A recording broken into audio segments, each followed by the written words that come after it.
Oh my goodness! Why am I running so late? I apologise.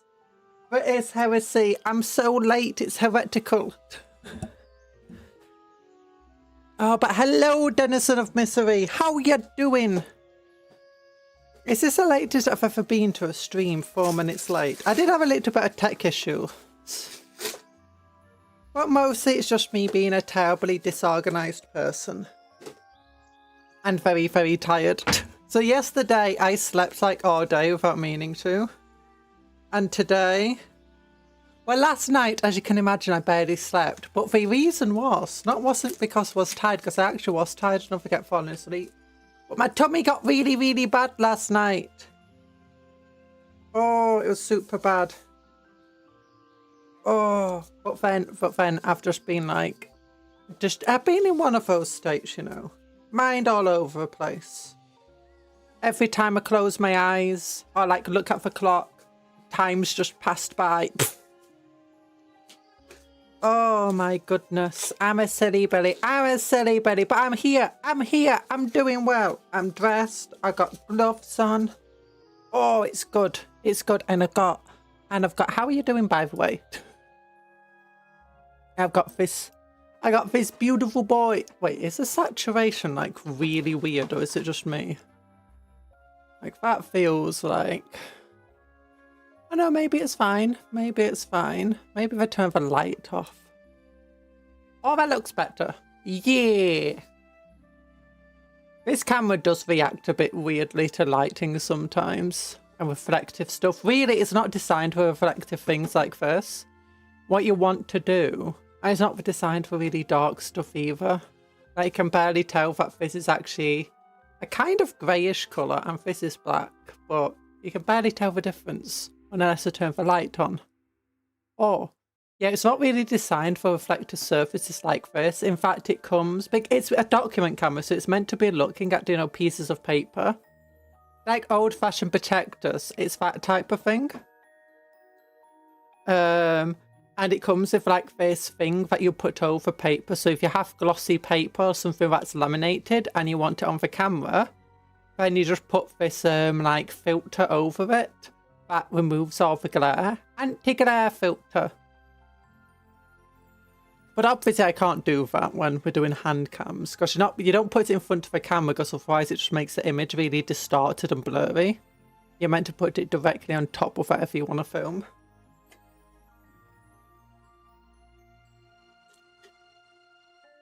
Well, that doesn't really help when we're looking at magazines and all sorts of stuff. Maybe I should find where I put the anti-glare filter. Or when we're doing the Combat Patrol magazines. Cupcake is building a venerable Hellbrute. No, not Hellbrute! No, no! It's a beautiful venerable dreadnought for our Terminator army. For vengeful veterans is what I call them. And look... It's not Hellbrute. It's not Hellbrute. It's Dready. It's Boxy. It's Boxy Boy.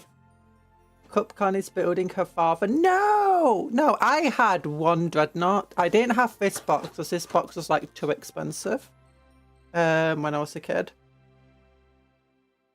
I had one that came... Actually, like half of the kits came with a dreadnought in the box. And I had that dreadnought, and it had a twin-link last cannon and a missile launcher, a bit like the ballistas dreadnought, except it absolutely sucked.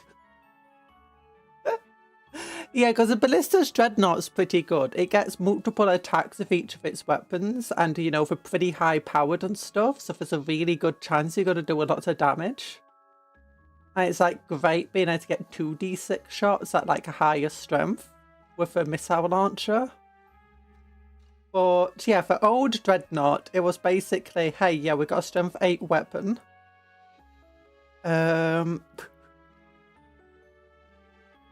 It hurt for Dreadnought's feelings. Yeah, it used to be a strength 8 AP 3, so that would be the equivalent of AP minus 4. Actually, it's not. Basically, it ignores 3+ armor saves and higher. But 2+ armor saves still roll at a 2+. Then what else did it do? Oh yeah, and it was 1 damage, but that's because they didn't have damage numbers. So what they did is you rolled a dice. When you shot at the vehicle, you rolled a dice and added it to your strength, and then you compared it to the armor value of a vehicle. If you got the same, it was a glancing hit. If you got higher, it was a penetrating hit. And then you rolled it against the damage table. So yeah, against anything that had armor 14, the missile launcher was kind of useless against. And the last cannon was strength 9, which means that it needs to roll a 6 to get a penetrating hit against anything armor 14. And the Lehman Russ had 14 front armor. The Land Raider and Monolith both had 14 all-round armor. So yeah, it wasn't a great fit weapon. And it's like against a Carnifex with its 2+ armor saves and toughness 7. Yeah, sure, it wounds and frees, but it still gets a 2+ armor save. The last cannon would be good. And it still has 4 wounds, so you can only take 1 wound off from it. How many crack grenades do you need to cripple this box of bolts? So a crack grenade, so it used to be 12 front armor, 12 side armor, 10 rear armor, I believe, or it might be an 11. A crack grenade was, I think you rolled a dice and you rolled to hit. Against a vehicle, I think you just like rolled a 4+ to hit it. Against a walker though, I think you had to like roll a 6 to actually hit. Or something like that. But either way, you get a bunch of... Oh, did you actually just roll with your weapon skill? I think you might have just rolled with your weapon skill. But vehicles back then didn't have, you know, the ability to fight unless they were a walker. Well, some vehicles might have. So I think maybe it was an auto hit. I can't really remember. But either way, I think it was strength 8, AP minus 3. And as a result, on average, you need... To get a penetrating hit, that will be a 5. Yeah. So, and then to like immobilize it. Immobilize. You would not need a 4. So you'd have a 1 in 3 chance of penetrating, so that's 3. And then a 1 in 2 chance of immobilizing it, destroying a weapon, or blowing it to pieces. Oh, was it 1 shaken, 2 stunned, 3 immobilized, 4 destroyed weapon, 5 you destroy it, 6 exors. Oh, it might have been a fact. It might have been fact. So if you want to, like, as you said, cripple it, so that basically means immobilize or worse, you had a 2 in 3 chance of doing that. So... what did I say? 1 in 3, so you need at least 3 to penetrate, and then, oh yeah, you're hitting it on like 4, so whatever. So that means you need 6, and then you've got a 2 in 3 chance. That means you need 9, I imagine. Yeah, 4.5 hits, which would become... What would that do? My brain doesn't work today, which would become 3... Wait, oh no, you need 5, so that's 1.5 penetrating hits. Yeah, and then... yeah, it's the 8. You need 9. You need 9 crack grenades. 9 crack grenades back in the olden days. Or just 1 really lucky shot. Nowadays, it's toughness 9 with... What is it? 10 wounds? Toughness 9, 10 wounds, 2+ armor save. What does a crack grenade do? We don't really have crack grenades anymore. Oh, you can do have a grenade launcher that fires a crack grenades, and I think that's strength 7, AP -2. Damage D3. Damage D3, is that it? Is that it? So you need 5s to wound it. At most it's like strength 8 or something like that. Or is it strength 9? I have no idea. It might be strength 9 actually. It might be strength 9. I know that's like a missile launcher though, isn't it? If we go by an Imperial Guardsman crack grenade, that sounds like a fair assessment. So Templar serve. We go down to the Death Box of Krieg, and then we look at. I want to look at what the crack grenade does. Crack grenade. Grenade launcher. Okay. Oh, it's strength 9. Oh, that's really good. AP -2, damage D3. So it's got like 10 wounds. 10 wounds. Maybe. Maybe it doesn't have 10 wounds. Oh yeah, hi Sparky, hi Erland, hi Dunstan Misery, hi Anthony, how you doing? Okay, so it hits on 4s. Let me check. Vengeful Veterans, where are you? Vengeful Veterans. What is the actual stats? I know it says Venerable Dreadnought, but Venerable Dreadnought is actually a legendary option. Now it's just a Dreadnought. So let's look. Okay, toughness, it's 8 wounds. 8 wounds. 2+ armor save. Wisdom of the Ancients doesn't really help it. So D3 damage, on average that's 2. So you're going to need at least 4 failed armor saves to get into it. To blow it up. It's got a 2+ armor save, -2. That becomes 4+. That means you need at least 8 successful wounds. And then you're wounding it on 4, strength 9 against toughness 9. So that means you'll need 16 successful hits. And then you're hitting it on 4s. That means you'll need 32 crack grenades. Your vehicles are way tougher now. Yeah, you need 32 crack grenades to blow this thing up. Like, even just to, like, not, like, to guarantee destroying it back in the olden days, I think it would have been, what, 1 in 3 chance. So that means you need 3 successful penetrating hits to blow it to pieces. To get a penetrating hit, strength 8 against toughness 12, that's, again, 5, so you need 1 in 3, so that's 9. I've already hit on 4, so that's 18. 18! Yeah, they're way tougher. And we know that we only needed 9 to immobilize it, or destroy a weapon. Or explode it. 32 crack nades, or 1 angry trigon. Wait. How many trigons are there? What's the trigon stat line? Cupcake invasion fleet. I'm looking at like the list and stuff. Trigon. Okay, so it gets 9 attack, 12 attacks, sorry, hits on 3s, strength 9, AP -2, damage 3. Let's say that it is in Synapse range, it is damaging on 3s. So damage 3, that means you're going to need 3 successful wounds against it. Or failed armor saves. AP -2, so that means it's down to a 4+ save, which means you need 6 successful wounds. Wounding on 3s means that you need 9 successful hits. And then hitting on 3s means you need 13.5 successful, 13.5 attacks. It only gets 12 attacks. Averages say it fails. Actually, wait. Yeah, averages say it fails. It gets 8 successful hits. 8 successful hits. Hitting on 3s. Wounding on 3s. That's on average just over 5. Saving on 4s. Oh, it's true. It's true. Ah! And if you're not in Synapse range, which there's a good chance you might not be, well, I mean, it depends. Like, if you use a stratagem, sure, you're going to get more stuff. If it's got an enhancement, sure. But we're assuming no stratagems or stuff like that. Also, it might depend on what list you put it in. Like what detachment it's in.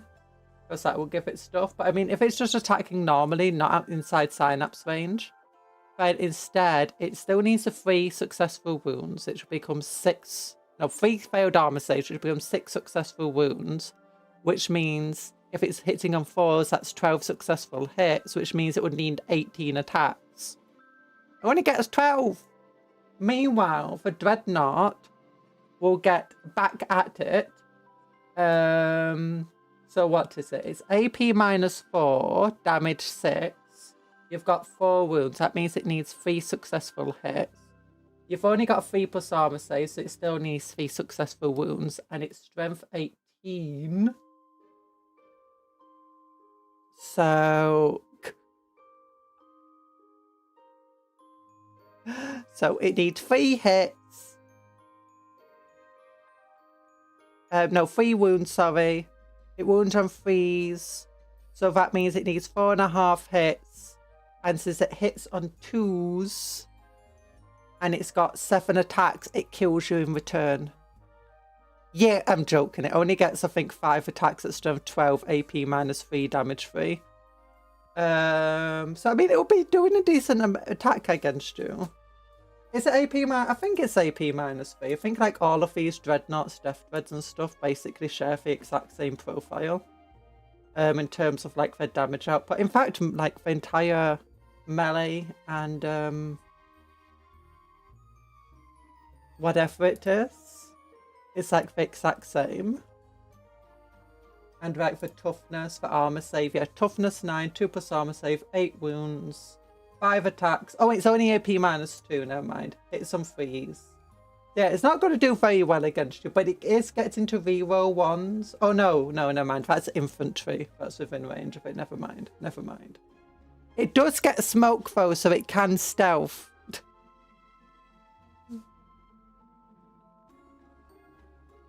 Yeah, honestly, these things aren't very good in melee. I mean, for 135 points, it's okay. I'm giving mine a multi-mounter because I just like the idea of it getting 2 attacks. And also, it's a Templar, so, you know, they love the multi-mounters. Also, Heavy Flamer. You know, just to get the full purifying heaty goodness. So we get 5 attacks, hit some 3s, which is on average just over 3. Wounds on 3s, so that's just over 2. AP -2, 5 plus armor save, damage 3. Yeah, it's doing like 4 wounds to you. So yeah, you are gonna like destroy it. But wait, how many points is a Trigon?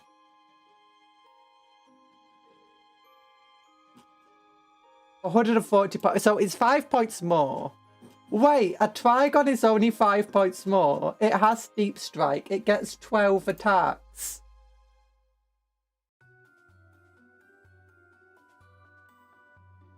It has a subterranean tunnel special rule allowing it to Deep Strike other units. It's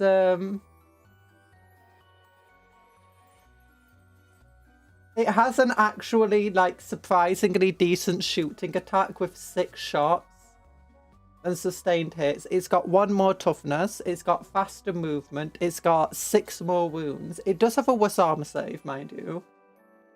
Its shooting attacks 12-inch range, 6, strength 5, damage 1, sustained hits 2. Hi, Night Parade. How you doing? We're looking at the Trigon stat line, and it's like just because. And look, like this is 5 points more than the Dreadnought we're building today.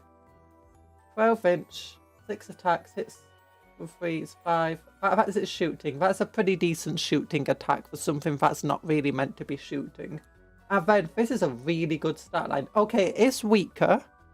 It does have the same damage. It has the same AP. It hits with the same weapon skill, but it gets over twice as many attacks. It's absolutely insane. And with your detachments and stuff like that, it can become much, much more powerful. And if it's in Synapse range. But if you look at the Dreadnought,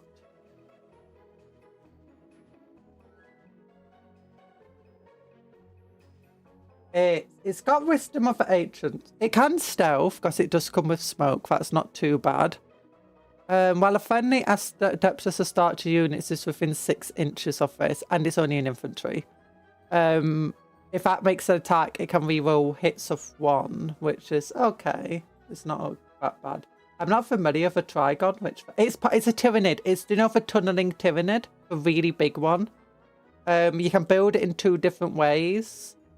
And one of them's a Trigon, which is an anti-vehicle stat line, and the other is the Morlock. We can go and look. I'll show you. Tyrannids. Xenos armies. No, that's Tower Empire. This is what happens when you have a DPI of 12,000. There we go. It's this one.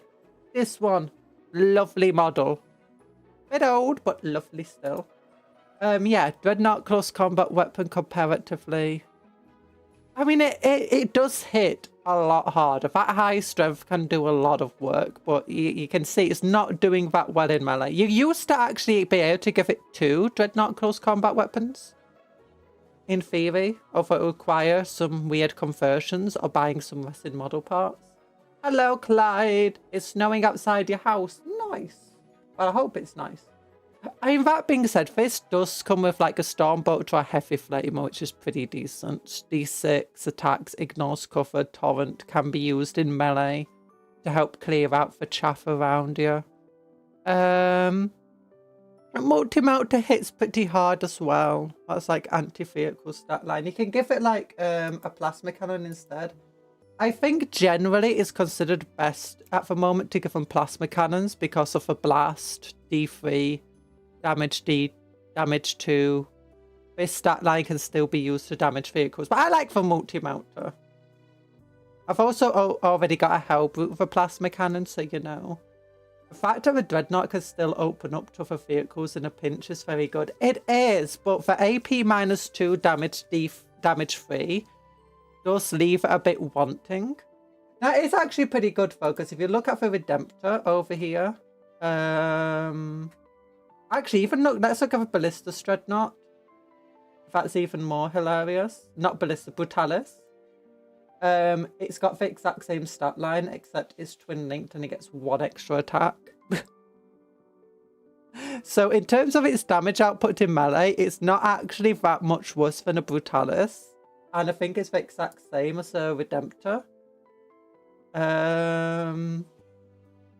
Yeah, Redemptor also 5 attacks. Yeah, I don't know why. Oh no, yeah, AP -2. Never mind. I mean, obviously Redemptor has other bonuses over it, like it's toughness 10, not toughness 9. It gets 4 extra wounds. It reduces all incoming damage by 1. And in terms of like just how much damage output it has, it's way higher. Like it's got the Heavy Flamer, but it also has the like Storm Grenade Launchers, or you know, what else can it have in? What else can the Redemptor have?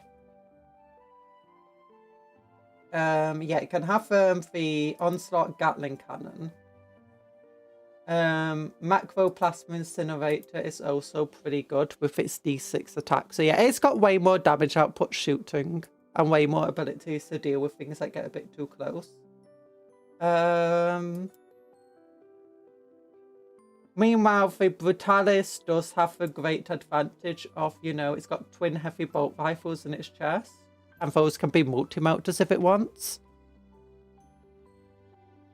It's also got its Brutalis assault. The Brutalis bolt rifles aren't very good. What you really want to do is go for the...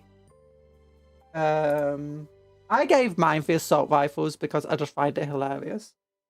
But you want to give it the Brutalis Talons twin linked multi-melter. So yeah, then when you compare them, it's 35 points more. You get +1 toughness, +4 wounds.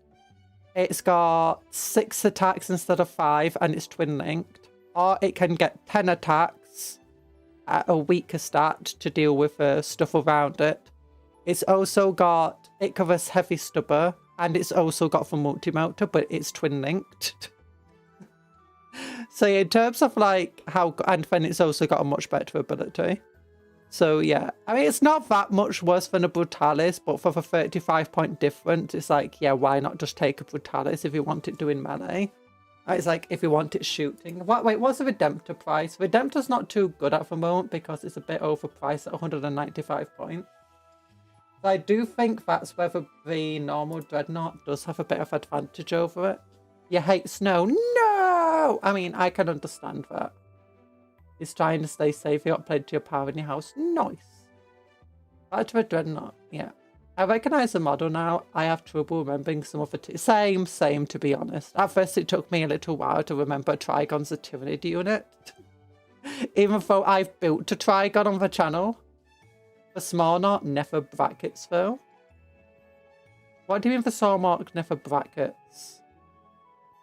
Hello, Dr. Smilex. How y'all doing? We're doing okay. I was a bit late today, too. So don't worry about it. But yeah, this is... Actually, it's got the Templar Fowls special rule. How does that work? Select one of the following fowls to be active for units in your army. Each time a model in this unit makes a melee attack. If the strength characteristic of the attack is less than or equal to the toughness, add 1 to the wound roll. That's actually pretty good for a Dreadnought. Like, that means you can throw it into, you know, really tough things, and it can actually, like, hit well above its weight. There's not that many super tough things, though, that are going to be toughness 12 or higher.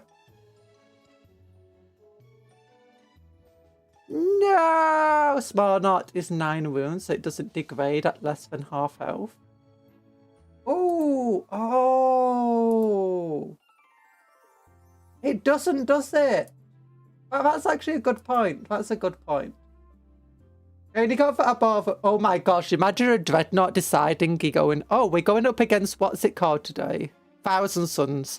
Well, I'm just going to send my Small Knot at you and, you know, position your character. I've got to fire multi-mode of position. Oh no, is it meant? No, where it meant. Okay, I'm going to hit it with precision on my thing. I'm specifically getting rid of all of your sorcerers.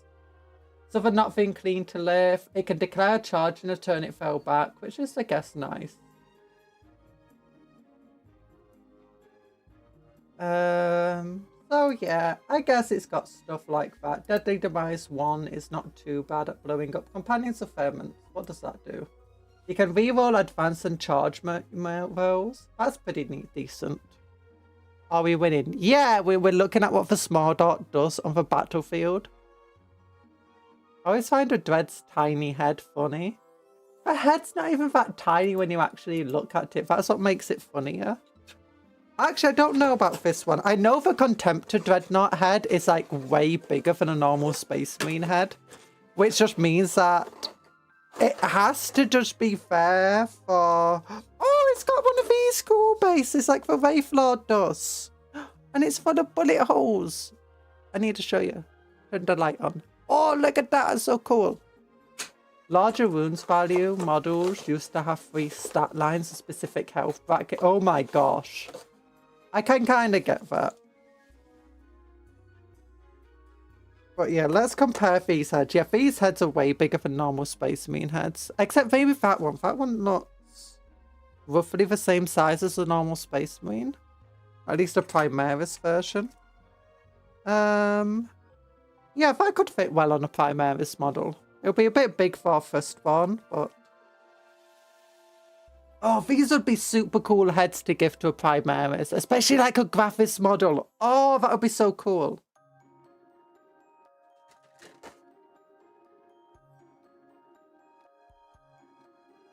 Oh. So what... I'm wondering what type we want to build today, though. Like, do we want to just build for box knot? Oh, look, there's a Space Marine body there. I've never seen that. I've never built one of these ones before. I've only ever built the one that came in the starter set. Oh, I like the different things here. Heavy Flame. Heavy Flame is good, but much better than the Storm Bolter. Yeah, usually the Plasma Cannon is reviewed as being the better weapon option now, because it's got that ability to deal lots and lots of damage, and it's a lot more flexible in how it can be used. Because it's damage 2 basis, it's very good against Space Marines. It can become Strength 8 overheating, make it even better against Space Marines. It gets +1 attack for every single point you are above 5 models. So every 5 models of a unit, sorry. It gets +1 attack that you're targeting. It gets D3 attacks, which is pretty decent. And it's also strong enough where it can still do damage and be a threat to vehicles. And it means that if you go against hordes like orcs, you're still getting at least 5 attacks into them at quite a high strength. And strength 7 also means it will wound guardsmen, gaunts, and the likes on 2s. So it's pretty good stuff. Now it just says deduct 1 from hit rolls when between 1 and X wounds remaining. Yeah, I like that a bit. I like that. It is easy to forget, but it's definitely the better way to do it, I feel like. So yeah, this is definitely, the Plasma Cannon is definitely the better weapon here.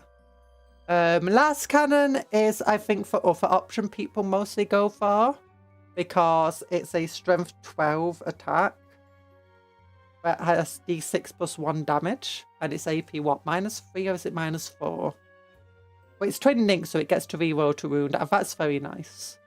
But it still only gets 1 attack, so how useful it actually is kind of meh. The Assault Cannon is generally not viewed as that good anymore. Assault Cannons used to be like one of the best weapons to go for, because they weren't the cheapest, but they were cheap enough that for 6... And this was back when very few things had a lot of attacks, so 6 attacks was an insane number of attacks.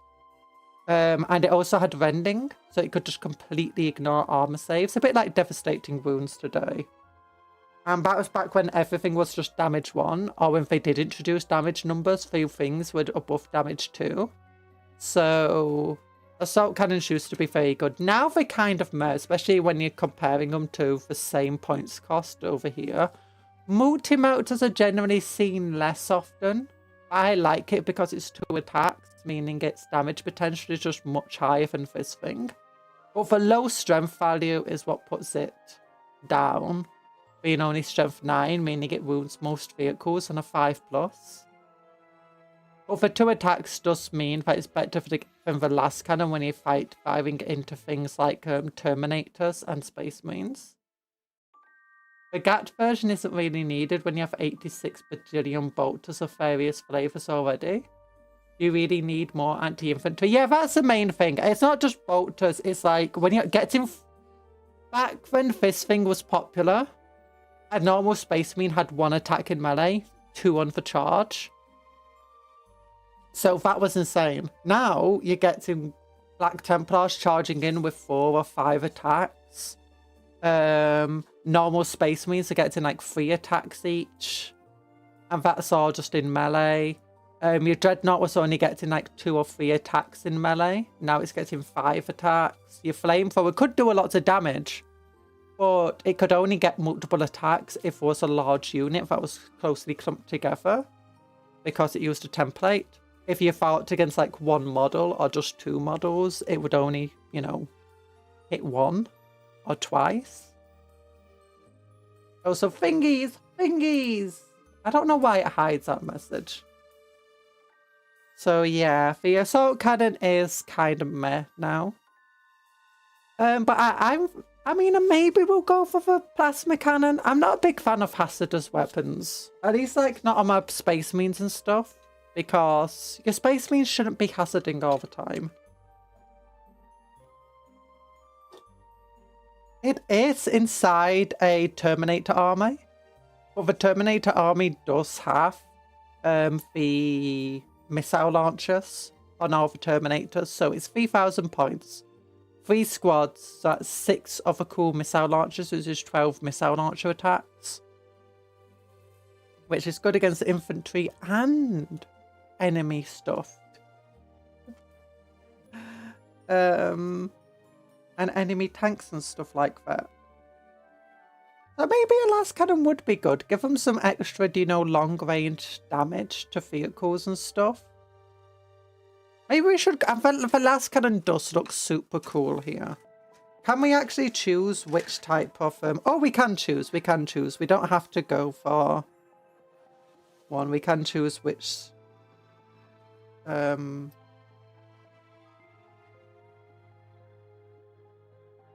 weapon to go for? Weapon cover? There's one. There's two. Where's the cool one that we're looking at for last cannon? Oh, it's this thing. Okay, that goes over the cover. Oh, okay, that's cool, that's cool. It's time to eat biscotti and drink coffee. Biscotti? And drink coffee? Is that's the biscuits, isn't it, that you see in, like, hotels? And they, like, give you these coffees and stuff, and there's, like, a biscotti biscuit with them.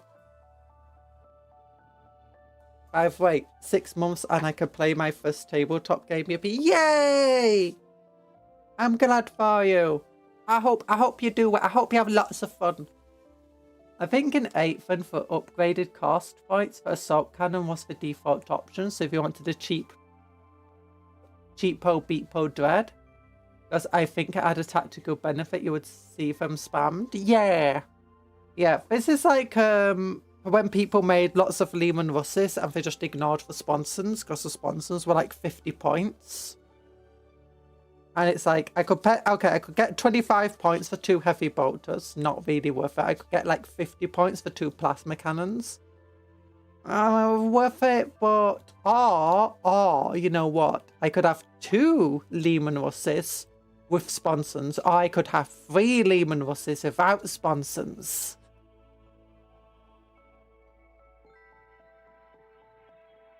Oh, it's got almonds in it. Oh! There's something like the last spread or Devastate to Marines took up the anti-tank duties. Yeah, Devastate to Marines have always taken anti-tank duties, or at least like plasma cannon duties. The last Predator is good. It's still used today a lot. But so is the autocannon variety of it. Okay, there's a lot of options here. It's you know... I'm stuck for choice. I'm stuck for choice here. Okay, I'm thinking, do we go for the classic flat front to the Dreadnought? Or do we go for the Venerable Dreadnought? Like, do we go for... Oop, that's the wrong one. That button. Do we go for this flat front? Or do we go for this one? I feel like this one because the Redemptors and stuff already do a lot of this one. I kind of want to go for the open casket one. Do we go for an open casket Dreadnought? Actually, I kind of want to go for full open casket and just have the power armor on display, even though it's like, yeah.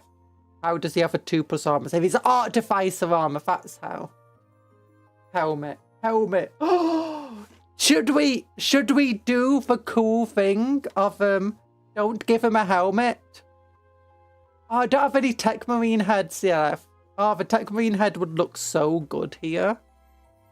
But do we want to give him just like no helmet? He's looking out over a bat. Oh, do I have any? Nobody likes Lehman Russ. What do you mean nobody likes the Lehman? The Lehman Russ is the best tank ever made. You love plasmas or melt. I'm thinking maybe we should just go melters because, you know, we're not guardsmen. We're Templars. We purge. We need the fires. We need the fires and the heat. The fires and the heat. She's British, of course. She don't know tanks. What do you mean I don't know tanks? The British have the best tanks ever.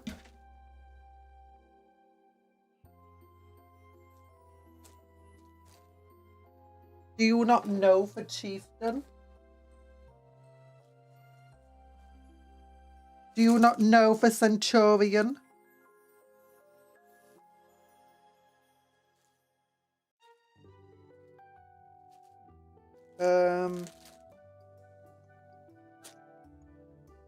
we could go for one of the cool new helmets.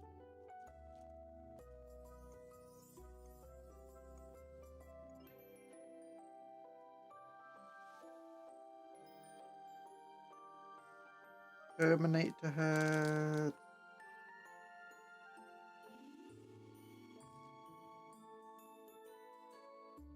Nah. I feel like we should go for a helmet. But maybe we can look at like one of the new heads things. Where are they? Ow! Whacked myself with a box of Terminators. Everyone always remember to wear your helmets for safety, unlike the Sons of Dawn. Hey, my Black Templars always wear the helmets, except when they don't. Oh! Mohican head! Should we try giving it a Mohican head?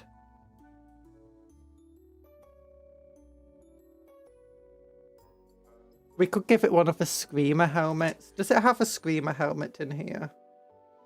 Those are big purity seals. Oh my goodness.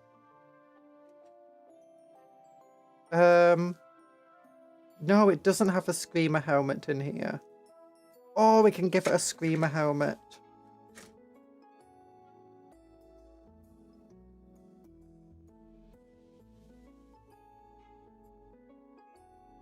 Oh, should we just give it like one of those really angry faces? That could be fun. This thread is going to be extra pure. So pure. So good. Or we could give it like, you know, one of these helmets. I think it could be cool. I think I just want to go for this head where he's just like, he's not wearing a helmet. Where he's just super angry. This one, number 20. You're like, roar, roar.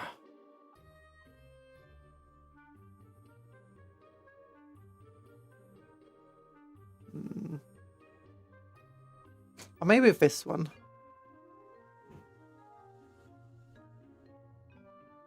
This one, 22. The angriest heads.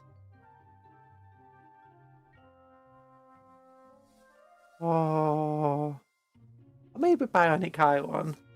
I don't have to paint for face and for eyes. Yeah!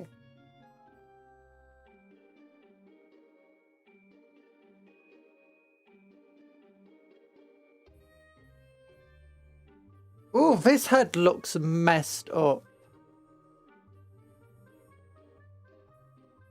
That one, 27. I kind of like 27. Just seriously scarred up face of a rebreather and stuff. Just like hanging out to the dreadnought.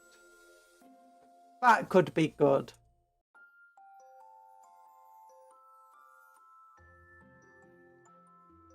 Where's the front of a dreadnought? It's this one. Well, I kind of like that. I'm gonna go for it.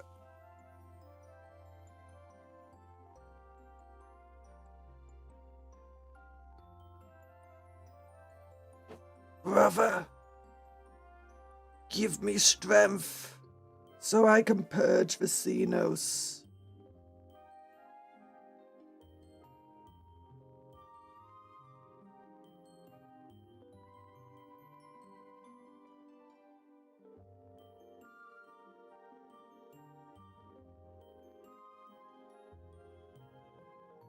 Oh, that could be good. Not that, I think I'd have to cut it down a bit. Around the neck. Maybe not. Rebreather or sideways brush are my thoughts. Sideways brush.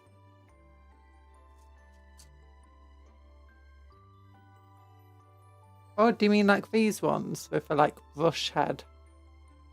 Brush hair. Oh, this thing. of that thing.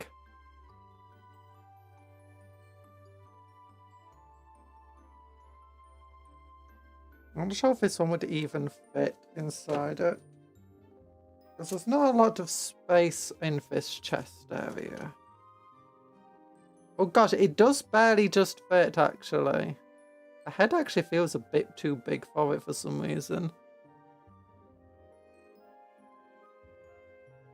But yeah, that does just barely fit. That could work. That could definitely work.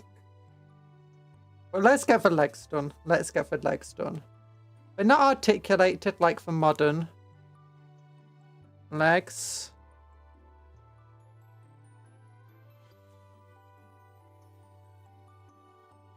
He looks very venerable.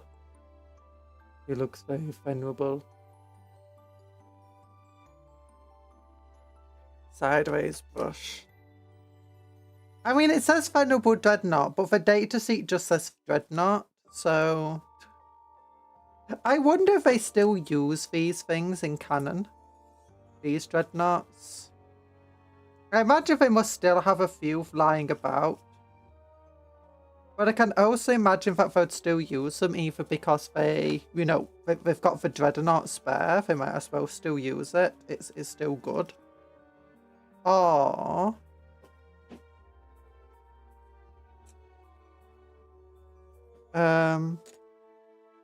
Actually, I don't know art. That just sounds like a good reason to use it. It's like, well, the last occupant of this dreadnought's dead, but we still, you know, have the dreadnought. We still have the materials and stuff to, you know, keep it going for pretty much forever. And it is cheaper than a Redemptor. And it's still very good on the battlefield. We might as well use it.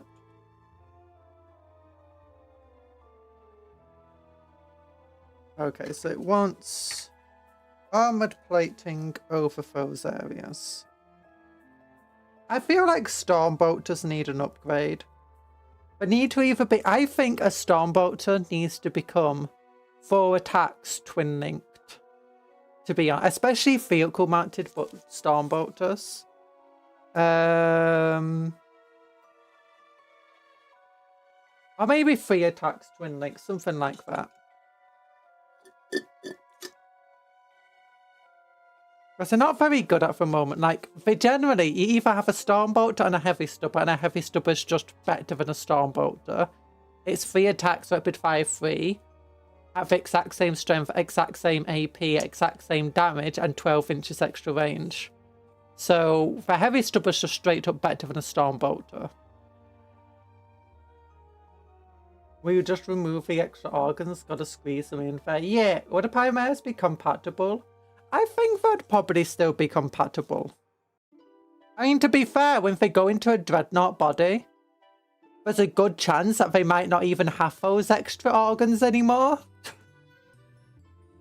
Other horrors, Veteran of the Black Templars, Bane of the Wa!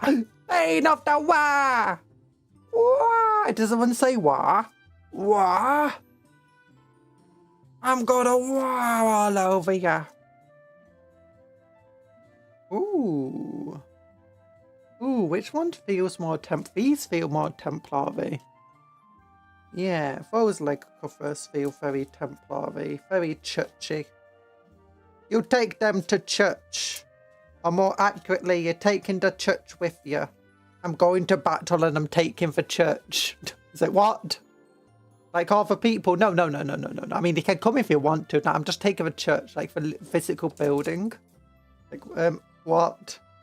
Yeah, I'm just gonna mount it on this, like, legs and stuff. I'm gonna give it a bunch of weapons. Don't worry about that. It's like, why is a church being used as a weapon? Wait, Horus? Horus!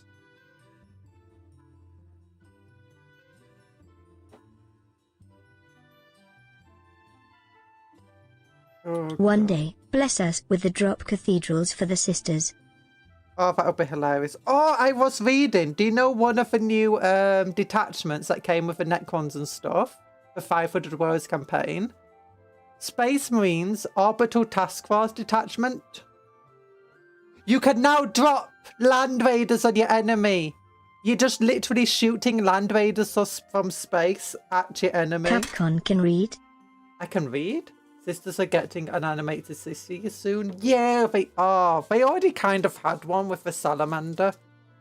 Oh, what's it called? The one where they're fighting Necrons and stuff. Maybe they'll get some new... They do! They just had a release of, you know, the other anti-psycho unit. In the, with the Night Lords. Games Workshop was like, hey, do you know the sisters? And do you have a super anti-psycho and already have a bunch of anti-psycho units? Yeah. What if we give them another anti-psycho unit, but we make this one for Kill Team? It's like, oh, so you got to put a psychic foe in the Kill Team box. No, I was thinking we could like do another chaos thing. So not Thousand Sons or World Eaters. No, not World Eaters. Word Bearers. No, we won't do Word Bearers. We're not doing Thousand Sons. I'm thinking, you know, the last Night Lord Kill Team was really, really, you know, popular. I don't think the Night Lords have many psychers. Yeah. That doesn't matter. We're not giving them psychers. We're instead going to put them against a squad of Night Lord Raptors. We're going to give them more heavy weapons. We're going to give them mutants. We're going to make them even more powerful than ever before. And your sisters, so yeah, they're still stuck with the anti-psycho weapons. And then also, we're going to give, because I don't think they're powerful enough, we're going to also put in the box an extra Chaos Lord, just to make them even stronger. And it's like, but I'm not wearing any psychers. Yeah, Drop Sight Massacre Deep Strike Tank Edition. Yeah. Cupcake Conjuror doesn't understand the big picture. We're going to introduce Grey Knights and a full demon kill team. And then we'll have the Rock Paper Sisters. Maybe. God, she sounds like a kid in a candy shop. I'm not a kid in a sweet shop. You got to be careful with your sweet shops. You don't want your kids in a sweatshop. They got legs. They got feet. They got feet. Okay, I've got to be careful. I think I'm going to have to attach the legs to the base early on. Because otherwise the feet will be at the wrong angle. Or maybe we can do that after the body is made. So what we want is feats are free in this economy. Except it's Games Workshop. Yeah. I don't really understand the entire, why do they give put the sis? I kind of do understand it. It's like, hey, we're making an anti-psychic kill team. It's like, and we can't exactly put a psychic army into a psychic unit into the kill team because otherwise it makes the sisters just way too strong against them. Well, what's the point of like making an anti-psychic kill team? I kind of understand it, but at the exact same time, just in terms of balance, it feels like if they did go against a psychic enemy, which is not many, I think it's just for Ravenous and the scouts at the moment. The old Legionnaire kill team did have like a psychic guy in it. But I don't think there's any more official kill teams that are currently in. Oh no, the Corsairs have a psycho in there as well. The Corsairs have a psycho. But yeah, it just seems to make them overly powered against those specific things. I mean, I've not seen what the data sheet for them is at all, but I don't even know kill team. It just feels very weird, you know, to make such a specialized kill team in terms of, you know, gameplay. It feels like it would be incredibly hard to balance around it. Also, share the headbats. I very love the conversation she had with herself. Second time I hear it, and I still didn't get what she's yapping about. So, being anti-psycho. So, Sisters of Battle are already pretty good at anti-psycho stuff. They already have like anti-psycho units. So, if we're giving them another anti-psycho unit, which is not pointless. but it does feel like a weird choice to be making. I'm just happy. I also want to get for warp times and stuff. The Sisters Kill Team, I don't know anybody who really is excited for Sisters Kill Team. I know loads of people are excited for the Raptors. I know some people are excited for the Sisters on announcement that there'll be like Sisters Kill Team. But then it was kind of just like really anticlimactic upon like seeing what it is. It's like, is that it? It kind of just looks like a normal sister unit. It doesn't feel special at all. It's like, yeah, but this is anti-psycho. It's like, yeah, as I said, not special. Maybe the Sisters players, yeah, but I don't know any Sisters players that are excited for it. Most people seem kind of neutral on it, from what I've seen.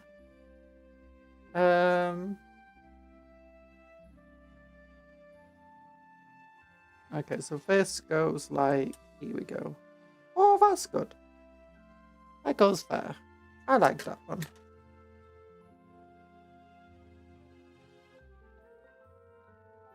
And maybe there are some Sisters players who are super excited for the new unit.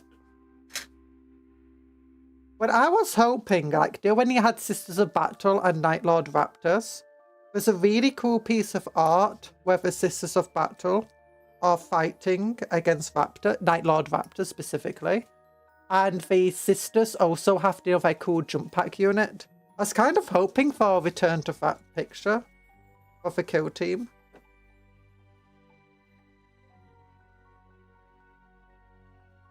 Me with Raptors, Warp Times and Demon Engines be like, don't talk to me or my children ever again. Yeah, the Raptors are super cool. I like them. I've got 5 Raptors already, and I'm going to add those guys to my squad of Raptors. I have a squad of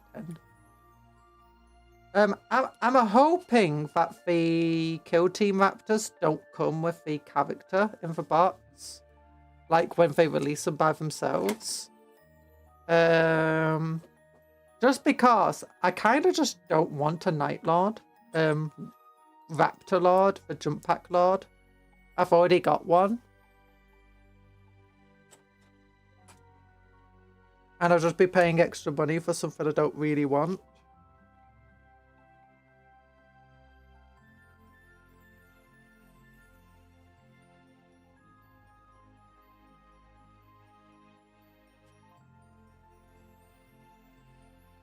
Okay. Where does this go then?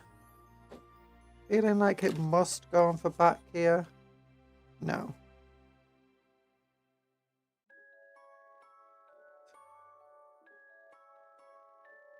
Oh, it must be the top. The top. It is the top. Okay. Okay, this is the top. This is the bottom. And they go together like this.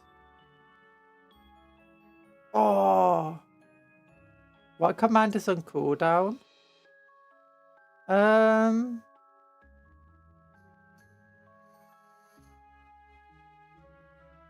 No idea. What did it do? Let me just check something.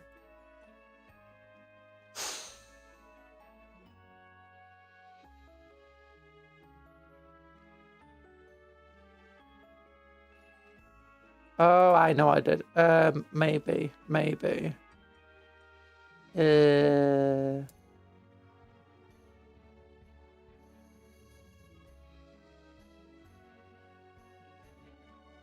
There we go.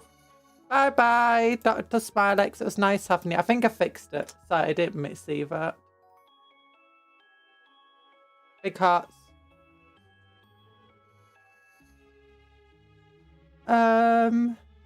Big hearts to you.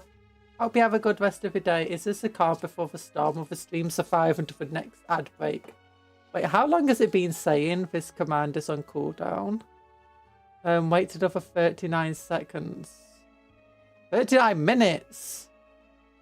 It's not been saying that repeatedly though. What the heck is it for? Oh no, it's been saying it a couple of times. Like, that's weird.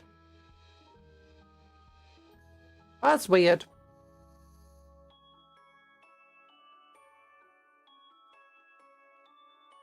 Well, hopefully that's fixed it. Okay. Okay, what we want then is...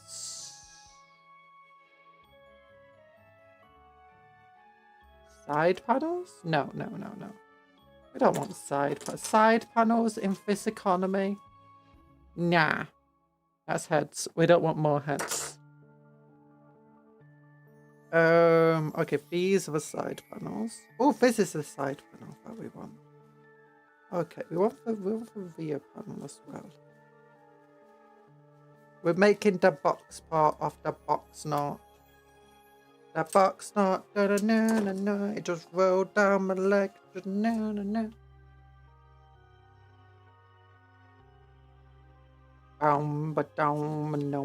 No. I think it's my shout out command that I tried getting working. But no, I'm gonna just speak to Briar and ask her what the heck her command is. Okay, I think that goes like that. It does. Oh, perfect. Perfect. And then...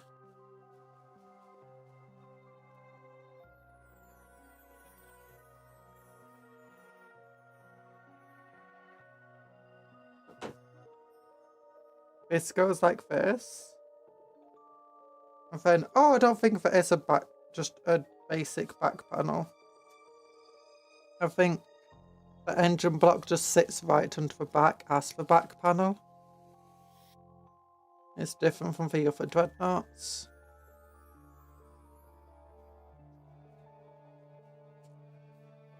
I say engine block. Exhaust block? I don't know. The shout command is going to mutate into real artificial intelligence, then Conjuror has to fight it to get the stream back. I don't think so.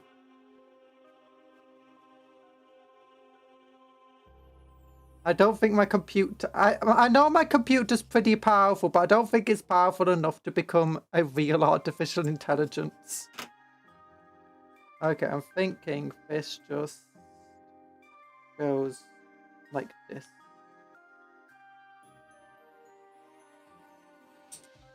Probably. Yeah. That sounds good enough. Maybe.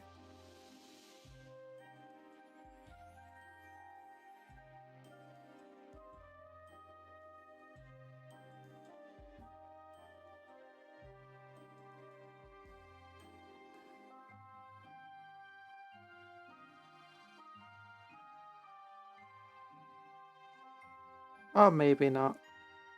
Maybe not.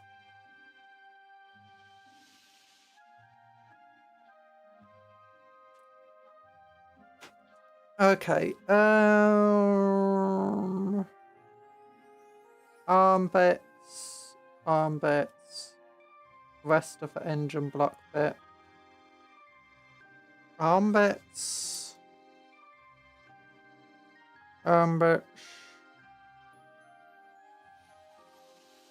Panels.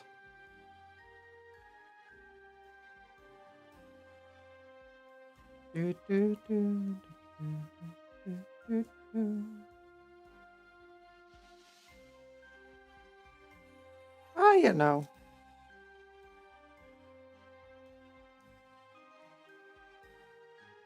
It'll be fine. One day a stream starts for channel, but Cupcake is nowhere to be found, and it's only Cuptle that day. Cuptle probably get a reboot arms of those factories and starts painting for 100 robot arms of those factories and starts painting for 120 Terminators. Look, if Cuptle wants to paint for 120 Terminators, Cuptle is fully welcome too. I think I found it first. A 1 command point strats in 8th where targets with Dreadnought and all Marines within 6 inches got reroll 1s to hit. Was pretty powerful armor back in the day. And now Dreadnought just get it automatically. Ha! Cuptle would never paint anything. No! I mean, Cuptle, it can have AI linked to him and stuff. If I really wanted to, I mean, it would cost me money. Or I would have to create my own AI program and, you know, plug Cuptle into it, which I don't really want to do.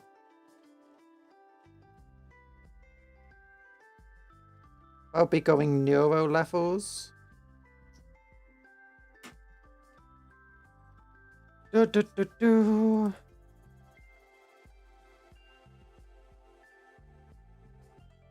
obviously that's upside down. Okay, does this go back here? Yeah, it goes back here. Somehow.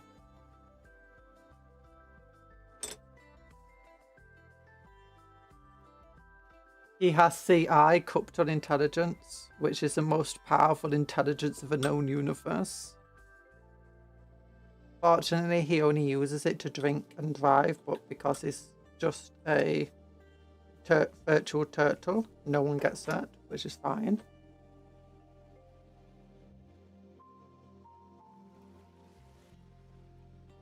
This is our 20th Cuptle this week. Country keeps letting him drink the dish. I don't let him drink anything. I tried to stop him. It's like those that Rimworld meme, that was hilarious, with the rabbits just running straight for the gold juice and Luciferium.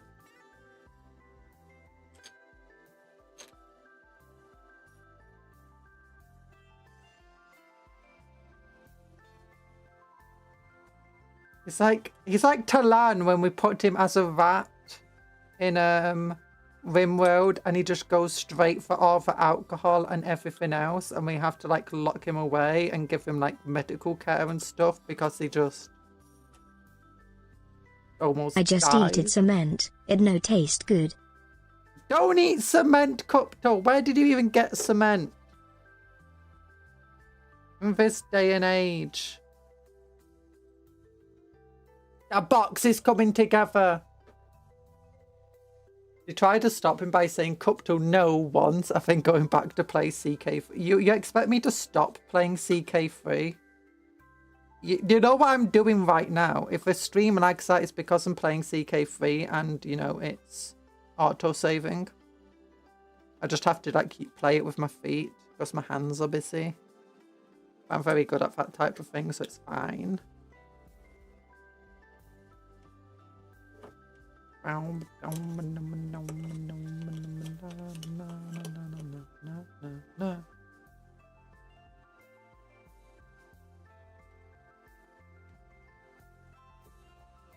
that's how it goes on. Okay, whatever.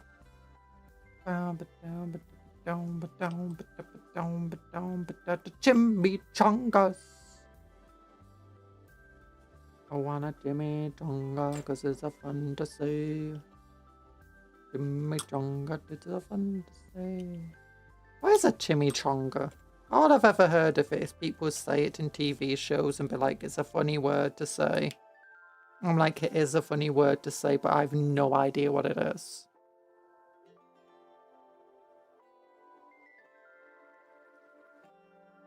There we go. Okay.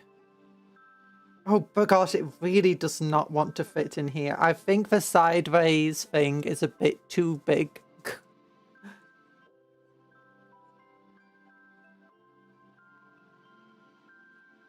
So venerable.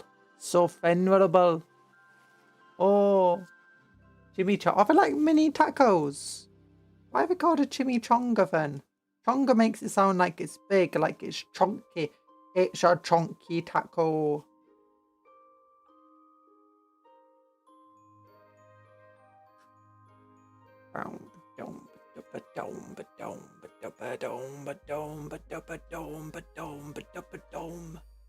Mini burrito. A mini burrito. Like bite-sized burritos. Get your bite-sized burritos here. Only 60 pounds per yard of burrito. What's a yard? I have no idea. I think it's a little more than a meter. Is it a yard squared? No. Yeah, I make him beat, but don't swear. Yeah, swearing in this day and age. Or who'd ever swear anymore? That was such a 90s thing to do. It's a deep fried burrito. Said a lot in media because it's such a South American food. Oh.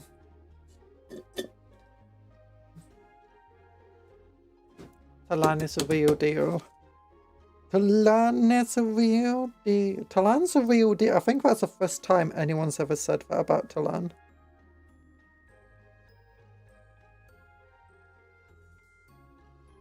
I think I'm gonna go for this.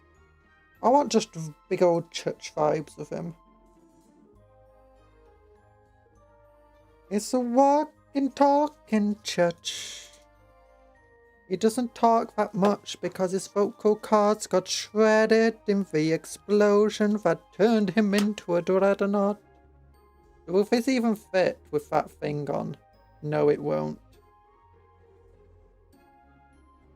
You know what? I can actually just remove Glenn this. has been complimented for the first time ever. Glenn will remember this. Glenn is now a free rat. Talan? I mean, if you mean free as in he's free to keep. No, he costs cheese. And for copper in your walls. Free as in he's free to do whatever he wants. Don't give him ideas. Yeah! Oh, look at this.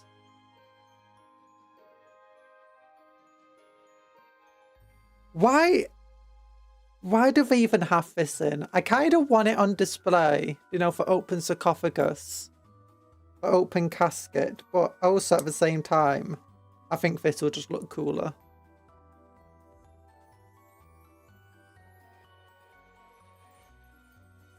Like, if we went for the rebreather head, I think it would look cooler with the entire body, but with the brush head. According, ow, thank you for the drink. Get back in the rat pens. Pull each other down like a backstabbing stave, and they are, yeah! According to the back of universe, love makes you stronger, so I'm stronger because I've been complimented, but only a little bit stronger. I mean, I'm a vtuber. I'm the most beloved thing and hated thing on the internet.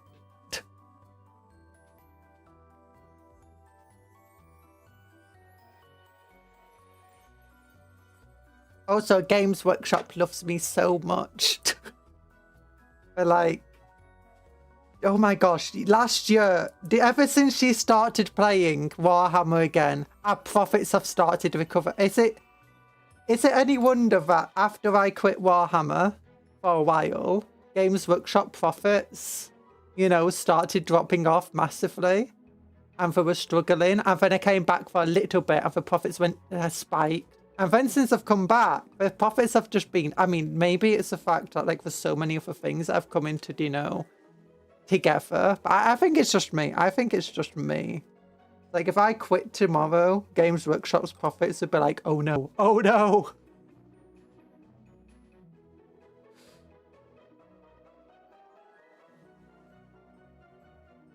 What we're gonna do? Cupcake Conjuror, stop spending money on Warhammer. Death Guard are purple and green, kind of. You literally dresses the colours of the Death Guard. I don't dress the colour of the Death Guard. I dress the colour of the Cadians. With their purple eyes and their green armour. So beautiful, so beautiful. Bang. Ba-ba-ba-bang. Look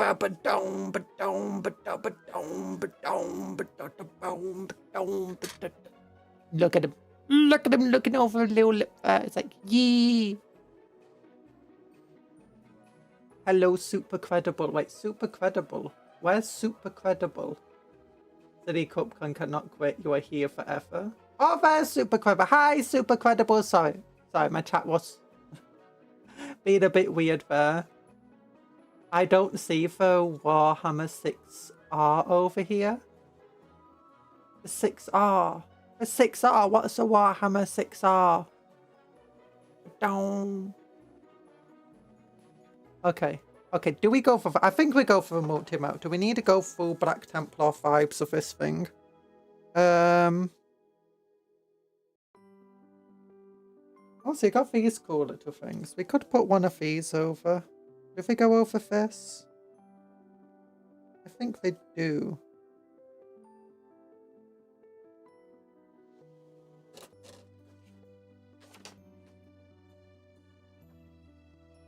Yeah, they do. They do. They do. So we can choose. Badab. We've never been to Badab. Oh, we go for the little sword because Black Templar, they love the swords. Oh, what's this thing? Where does this go? Does it go on top? I think it might go on top.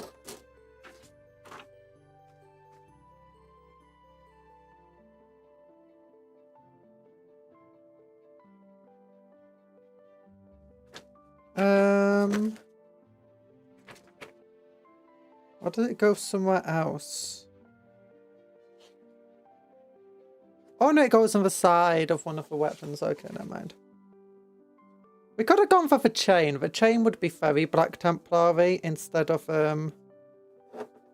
this thing. But no, I like this as it goes. Oh, but maybe that can actually go on the this arm, maybe. Maybe. Battle tech joke, don't fret too much about it. Oh! Yeah, I don't know a lot about battle tech.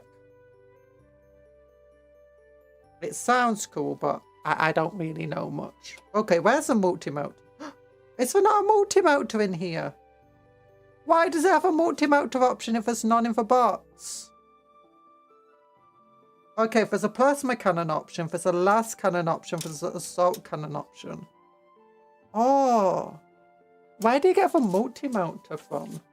It's like another box of a dreadnought.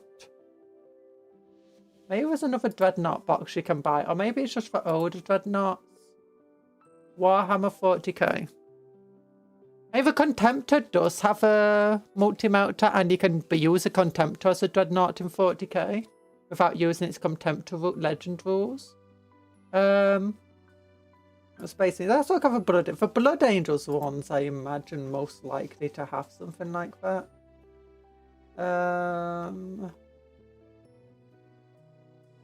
I know the Hellbrute has a multi-mounter. Yeah, this one does have a multi. That's sad. And I could try converting a multi-mounter option, but I don't think it will look very good. Cupcon got scammed a multi-mounter. This is how Chaos gets cupcakes. Yeah. At one tabletop, that's essentially Game of Thrones in space with giant stompy roll. Game of Thrones in space, you mean June? Wait, actually no. Game of Thrones is June, but in the fantasy world. Okay, I'm just going to Google Dreadnought multi-mounter. Where do you get your Dreadnought multi-mounter from? I bought my multi-mounter Summer Lehman was Imperial Guard. Okay. Let me look at images. Dreadnought multi-mounter. Oh.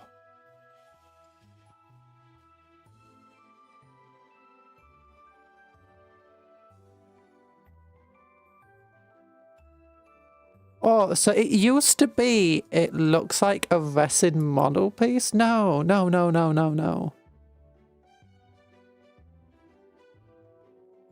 Oh, was that the Space Wolf Dreadnought? It might be a Space Wolf thing. Let's look at the... I think it might be a Space Wolf upgrade. Hi, Longstocks, and hi, TA. Chaos already has cupcakes, I suppose. No! Don't give Chaos cupcakes. You can't trust them with cupcakes. Okay, Warhammer 40k. Space Marines. Space Wolves. Because we know the Space Wolves have their own dreads. We got Fat Dread. There we go. Beyond Fellhound. Can it only be built as Beyond Fellhound or other options? Looks like there's plenty of options in here. Flamethrower, multi-mounter, there we go. Okay, so if I wanted for multi-mounter, I'd have to get the... I mean, I could buy for multi-mounter itself on eBay. I just cut that little rune thing off there. That would work. Because that looks like it would actually just fit straight onto this thing down here. Yeah, it looks like it'll fit in that gap pretty easily. Okay. I guess the decision's been made for us. We don't get a multi-mounter because Games Workshop said no. I just got off from a debate about... Okay, I'm not talking about that stuff. Bjorn to be wild. Yeah, let's not talk about real-world politics here and stuff. I need to know about Battletech is that a Scout Lance is for 100-ton assault mechs. Yeah, thank you, Talan. An assault mech in Battletech shoots as much firepower as a Titan. It makes sense.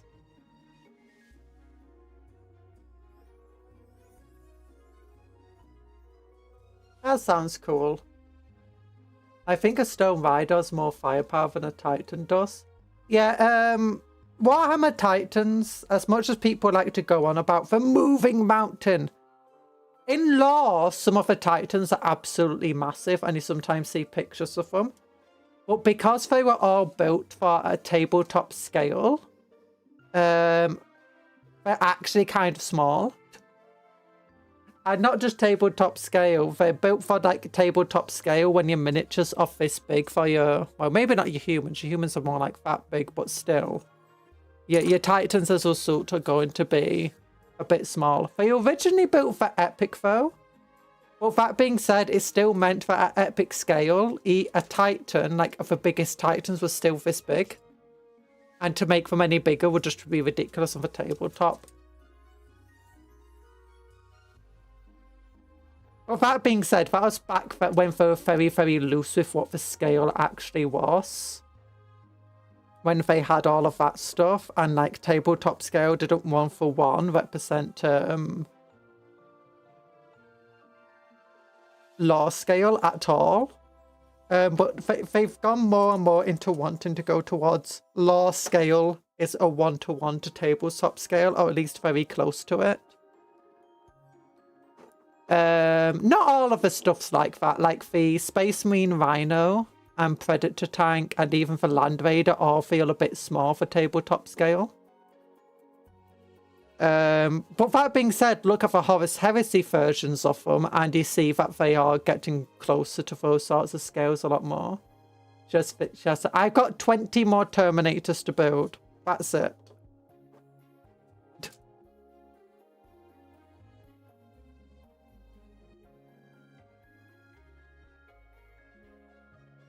20 more Terminators, and then I'm going to get more Terminators. I wish I was lying about I'm going to get more Terminators. I kind of want to get the new Cataphracti once they have their own boxes. I'm going to wait until we've finished our current Terminators. I'm thinking maybe we just go for the last cannon then. But yeah, that's the only really thing we're kind of lacking in the Vengeful Veterans at the moment. Because the entire Terminator force, when it comes to anti-marines, every single Terminator's got a Power Fist or Thunderhammer or Lightning Claw, so, you know, I don't think we really lack it in anti-marine capabilities. We've also got Stormbolters galore to deal with infantry. And we have lots of missile launchers. So yeah, I guess a last cannon would be good to help with just that anti-tank capabilities. Plasma cannon is a bit more just can deal with pretty much anything you throw at it kind of thing going on. Oh gosh, how does this attach to this? Does it attach to this? It does not. There we go. I did not want to go together. I am going to paint them. I've got a few things I need to paint first. I need to finish painting Velictus. After we've done Velictus, I've got 26 Space Marines I want to paint. I was going to do them off stream, but I've been really ill.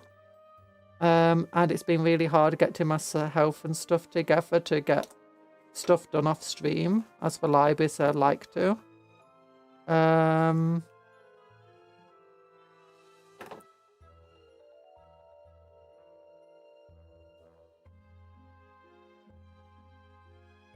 But I'm gonna try my best to get stuff. I want to get the Mastodons painted. The issue with the Mastodons is that they're too big to put onto the camera, so I'm gonna have to I might figure out how to get the Mastodons onto the camera so that we can paint them together. Because, you know, people want me to paint the Warlock Hound Titan on camera. So I think we're going to get the Warhound Titan painted before the Terminators. After that, we'll get the Terminators painted. And we are never ever ever getting painted ever. We are going to get painted. Don't worry about it.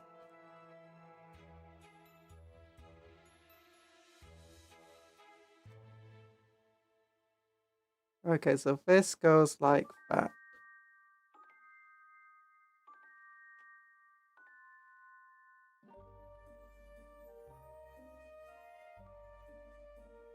Mechs from Landstar's biggest Tau crisis suits, but stuff that shoot things that make Necrons.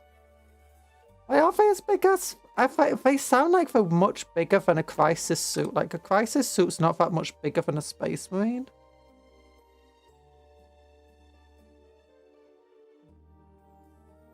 I thought like most of the battle mechs were on like armature size. That being said, I really don't know anything about battle mech tech stuff, so I can't really comment. Flamethrower. How was it meant to happen?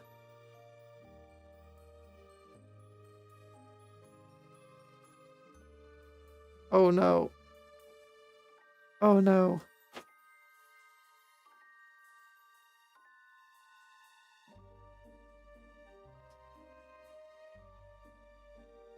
Gosh, this really does not want to come off this. I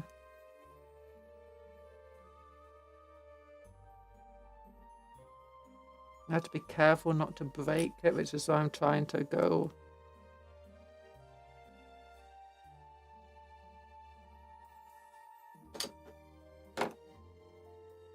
There we go. The only reason I missed a few streams is because of Arknights. Don't worry about it. Although, to be honest, you gadget gambling, not good.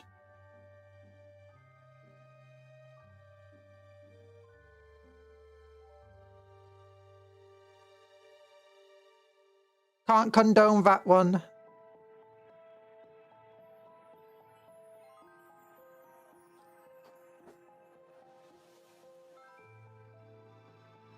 There we go. Let's get the Power Fist up and running.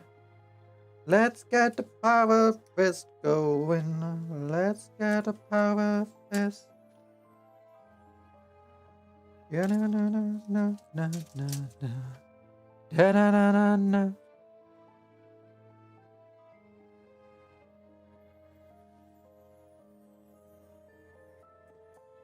Could do a Battletech learning stream perhaps. There are lots of lore videos. Maybe. The prices are better. Probably. But I've already got so much Warhammer. I don't want to get more models from other games and stuff. There's too much. I'm building 40,000 points of Black Templar.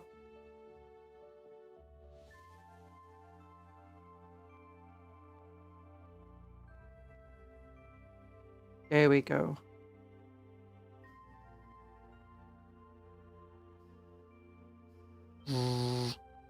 we could put something in its hand. Oh, that would be cool. I kind of want to put like...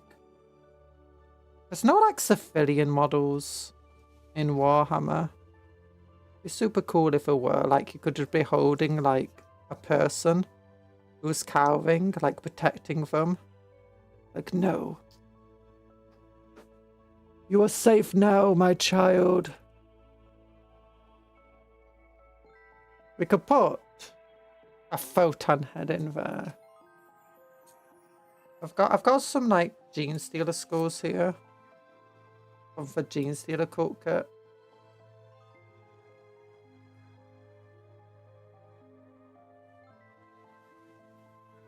It'd be really cool if it's just trying to hold something like very carefully.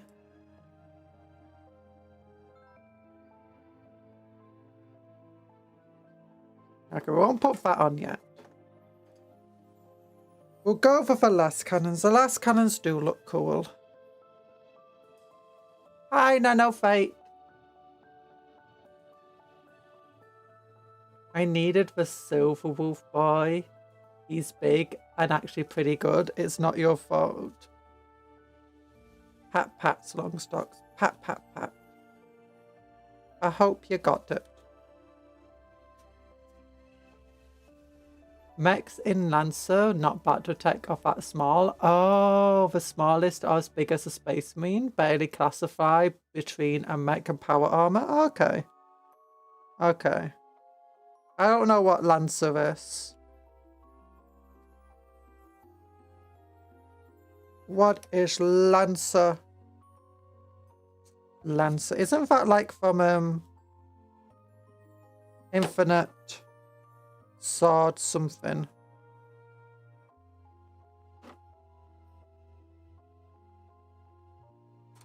Like one of the classes in that anime.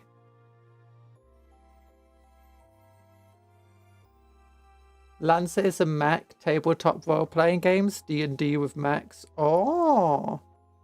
Well, I'm really not surprised then that it's so overpowered.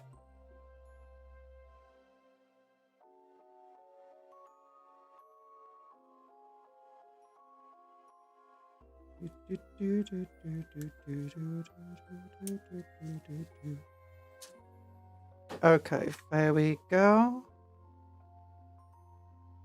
Does that go there? I think so.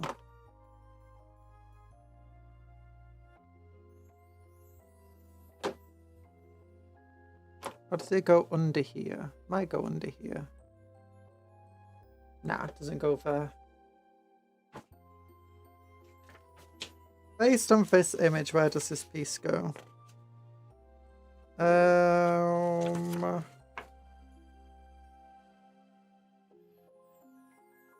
Oh, there's two types of hands. I missed one of them.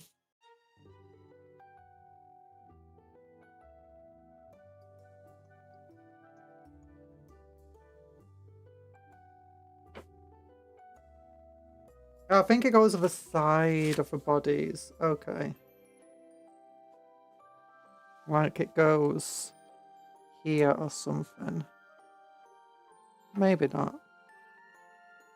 Here, no. Here. I feel like it goes best here. Yeah, it goes best there.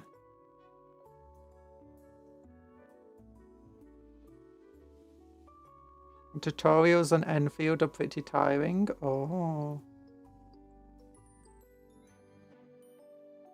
There we go. That's nice. Hi. Your friend sent you a picture of a gingerbread knot. Oh, I've seen that picture. That's pretty cool.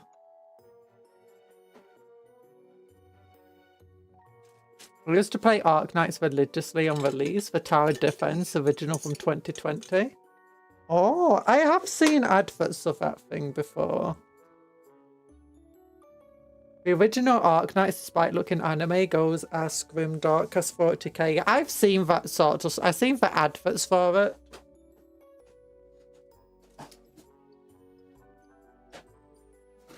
I mean, anime and grimdark are not two, you know...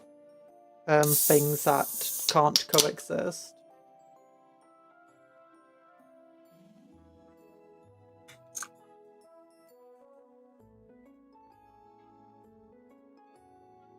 There we go.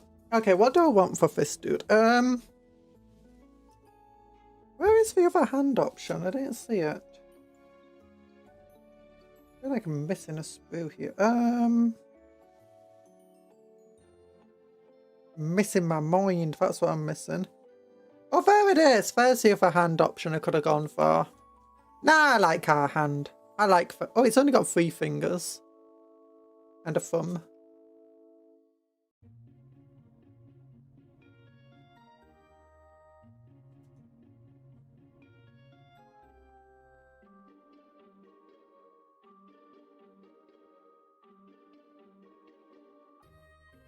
Try seeing, does this attach here? Nah, can't. It cannot fit.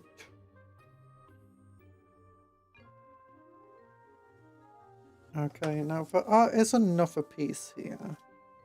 Oh, it's this thing. How could this fit on?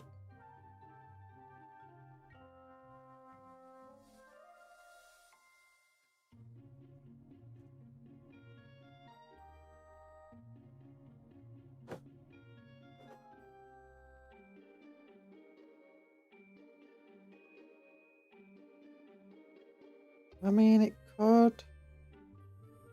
It's gonna be in the way of his head. Yeah, I don't want that one then.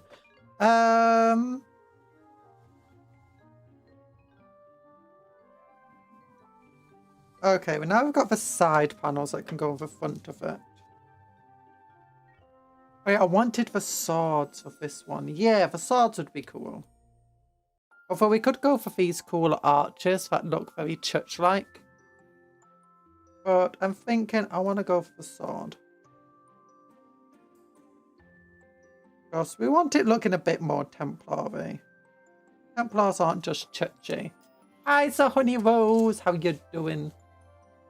Are you an Autobot or a I mean, probably outside of the Autobots, considering they're not the ones that want to wipe out humanity and, you know, planet Earth and all of the life. Although the Decepticons do look cooler. One of them's just a giant plane. A fighter jet. It's an F-22 Phantom. Wait, is the F-22 a Phantom? I can't remember. And was it even an F-22, or is it like not that old? Or is it like older, sorry. Probably older. F-14. 16. Hi, even IT. What colour? Black Templar. Black Templar. What's actually the specific colouring that I'll be going for it? Because my Black Templar, they go for blue weapons and, you know, stuff instead of red. That normal Templar do. Or mine anyway. And each detachment has their own, like, shoulder pad colour. Gold. Okay, so this will be gold, black, white, and blue. Ultramarine style blue.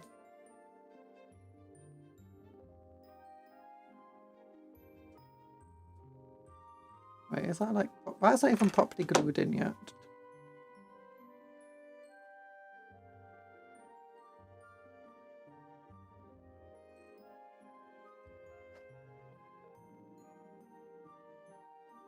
Hi, KNK Motto. F-22 Raptor. Fair. Yeah, F4 Phantom, F-22 Raptor. Yeah. Yeah, I should really know these things. But I'm more of an F-35. Very cool. And, oh, what's the other one? You got the Euro stuff. I also love the Mirage. The Mirage is such a cool plane. If you don't know it, it's a French plane. Or actually, I do still think there's a few Mirages in active service around the world. Super cool plane, one of my favourites. I was not paying attention, but it looks like Cup misidentified a fighter jet. She's the reason for blue on blues. Well, it's not the... I only misidentified by its, like, code name. I don't really think about the code names of them. F-22 air superiority plane. F-4, isn't that one like a bomber? I can't remember. Oh, box knots, box knots, box knots. Just let me allow that message through. Oh, that looks cool. That looks cool. Stare suspiciously at EV player. What do I want here? Okay, which one of these goes with this?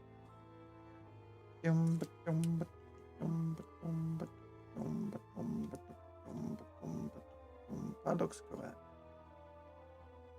They all look correct. I think it's the 73 one that's correct.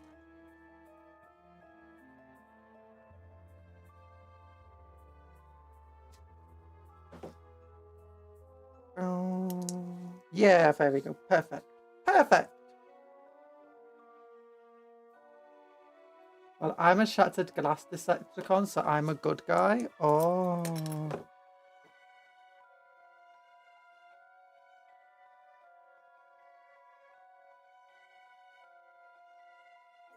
Oh, and what's that plane that's being designed by, I think it's Spain, Italy, Britain, and France are all like teamed up on a plane design. And at first we're like, yeah, maybe we'll make it, maybe we won't. It's just, we'll look into it. Having like a Europe-based one. Except in the past few years, they've been like, maybe we really need a non-American plane. That's going to be as good, if not better, than the American plane. It is really interesting, looking at that geopolitical stuff. Okay, this is looking pretty cool, I think.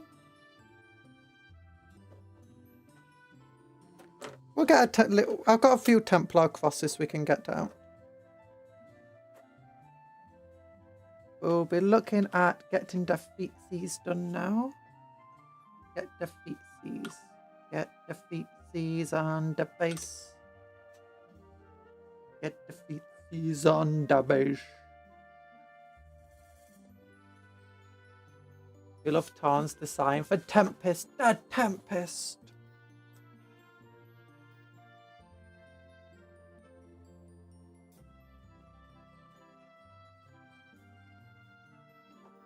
Do do do do do do do do do do do do do do do do do do do.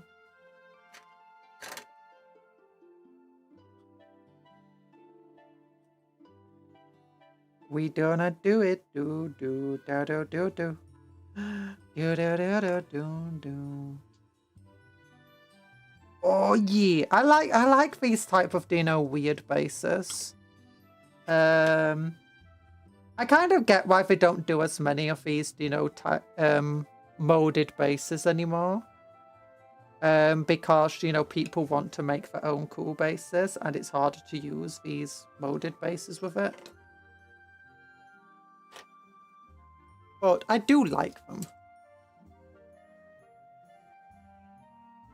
It looks very, very cool.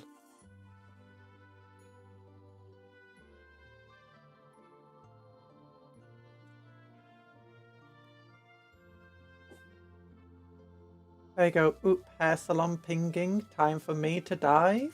Drive. Bye-bye. Good luck with your stuff yet for hair salon. Oh, maybe I should have gone for this. But anyway, we'll cut off all the giant purity seals. And then we'll get some Templar crosses out. I can actually make green stuff Templar crosses now. They just kind of suck. They're not terrible, but they're fine enough. For like battle damaged crosses on a vehicle. I'll just use some blue stuff modes for them.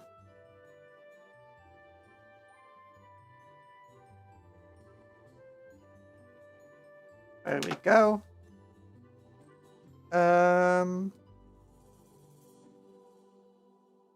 Where's my other? There we go. Get the purity seals. This is gonna be the most pure dread to ever live.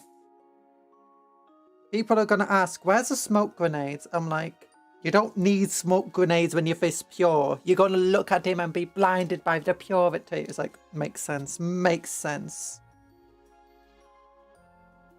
That's how people will be like when they look at my pure dreadnought. Look at how many we're going to have. Look at how many pure... I mean, it's a veteran dread. What do you expect? You expect it not to have a badillion purity seals on it? You earn purity seals on the field of battle. Pop smoke, nah, pop holy light, yeah. Pop the holy... Oh, that'll be hilarious. I really want Black Templars to get their own keyword now. And like Sisters of Battle, where it's just holy light. Just the exact same thing as smoke. But it's just got a different name.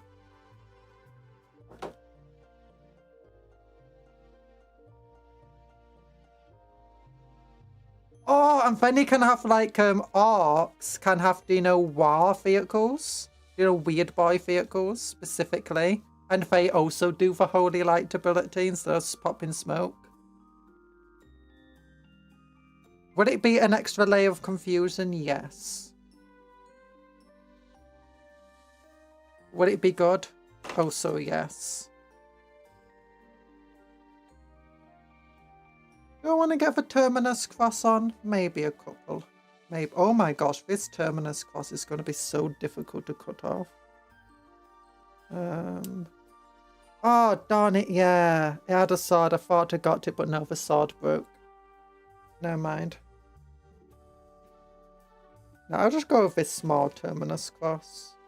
Terminatus.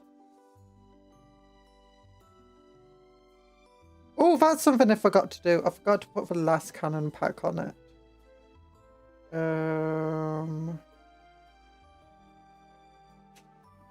Where does it actually go?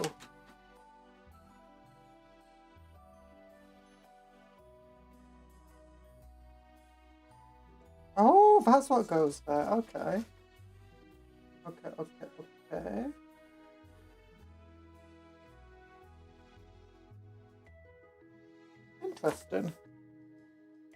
Interesting. So where is that piece?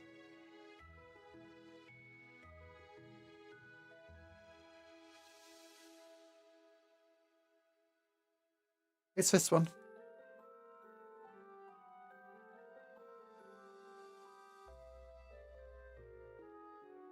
Sisters do have that as a strat. I think it's called Blinding Radiance. It's basically smoke without the keyword. Or if applied to a jump pack unit, it's basically an aura. Oh, that's cool.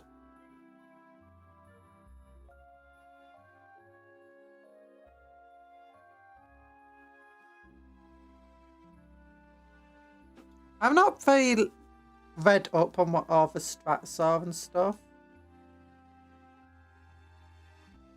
Wait, where does this go? But it goes somewhere. Maybe I misread the...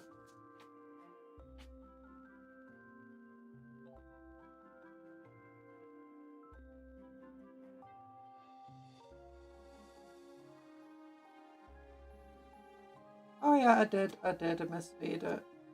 Okay, no, it's not meant to have anything else on it. It's just meant to look like that. Nothing goes here. Okay, that's fair enough. So let's put a couple of purity seals on the engine. Where does this want to go? Where does this want to go? We could put that like there. Nah. We'll put this like here.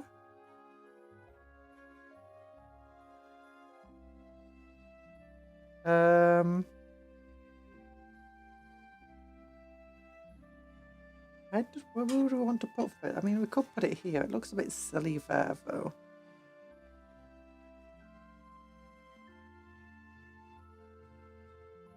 There we go. Sounds like an eyesore, but oh my goodness. Oh my goodness. Blinding Radiance is an eyesore. You can't say that. That's heresy. Oh, we could put this here. That looks good. I like that. I like this. purity seal, right, biggest purity seal imaginable right here. Yeah.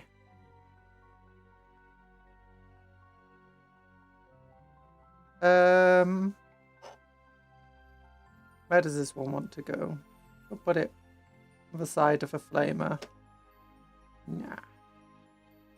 I'll put it like right here, underneath the arm. That could work.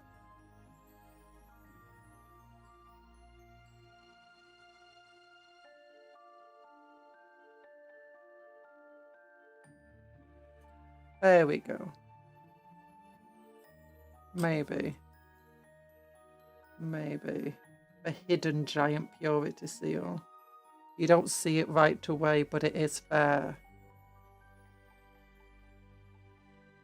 And purity seals are the back of this thing.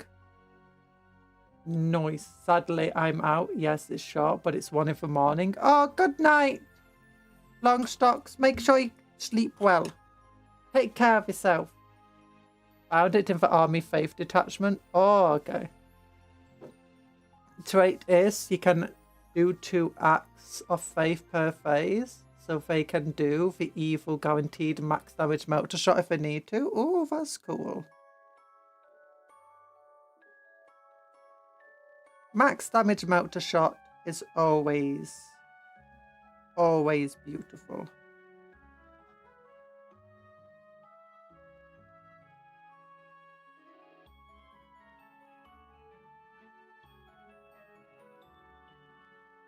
Templars need something like that.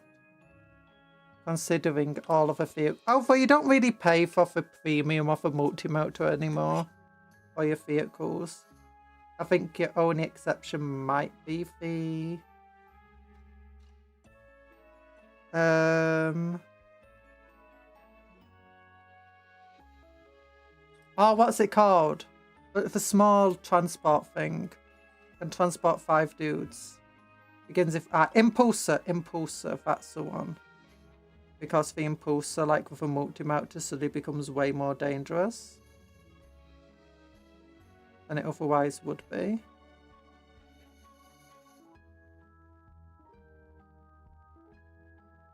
Maybe if the purity seal is the same place is a bad idea. Said no one ever. No, this is a good idea. Perhaps the best idea. Beware the ideas of Cupcon. Don't you mean the Ides of March? No, the ideas of Cupcon. Beware them. She has some crazy... Did you hear she tried buying 127 Terminators? That is a bad idea. I know. Beware her ideas. I will beware them. I will beware them. I mean, 120 Terminators. That's how Julius Caesar died.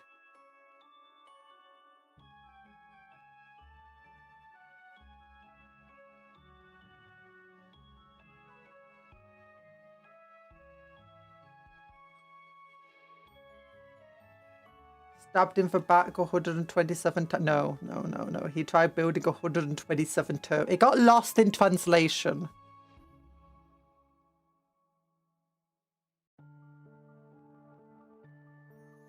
And I didn't really understand it considering Warhammer wasn't out by then.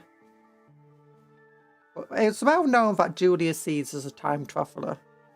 How else do you think he became so successful? By being, you know, clever and intelligent politician and tactical tactician? No, that sounds stupid. That's not unrealistic. No, it was by knowing the future because he's a time traveller. I do that top one is going to be a nightmare as you flick parchment colours onto wax below. No, you do the wax second. So you do the top colour and then you do the wax. It'll be fine. Oh my gosh, it's if the seal's falling off. I heard what you were saying. I was like, you know, maybe I don't want to be here. No, you do. You do. You know, I know for purity seals would be a bit of a pain, but as a Templar player, you accept that pain and you live with it. Because you know it will always be worth it to have the max number of purity seals. It needs to be like a strat just focused around purity seals. That would be hilarious. A detachment, sorry, for like the Templars. The goodest boy. The goodest boy detachment. So many purity seals. He has 6 extra runes of feel no pain 2+ because every single bullet just like hits more purity seals. And there's a never-ending supply of purity seals. He's like just a blob walking along. You hit it with your anti-titan laser. You've only scratched the surface of the purity seals. It's like, what are these purity seals made from? Just paper. Just paper. It's just that there's a billion jillion of them. There's an entire continent supply of paper here. And by continent supply, I mean enough to make a new continent. Oh, dear God. No. Dear God, Emperor.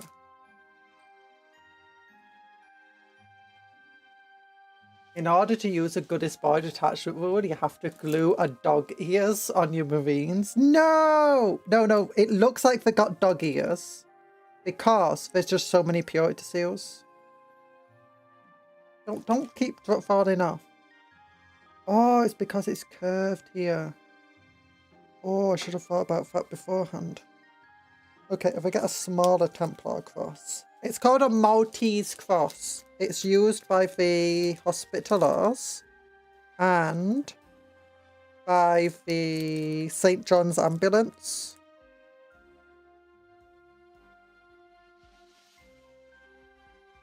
It is not the same as the Iron Cross, which the Teutonic Order of Knights used. And they made that importantly because they didn't want it getting confused. Even though they are inspired by the Teutonic Knights. I also wanted people to like make the minis without feeling weird about it.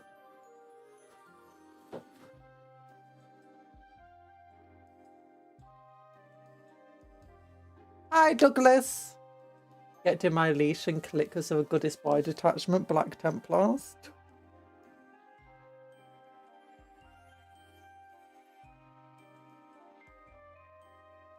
No.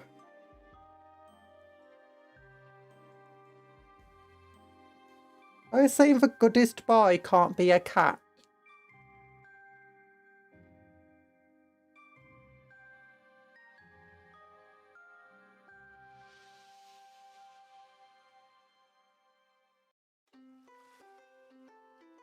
Oh, Briar's raiding. Hi, Briar.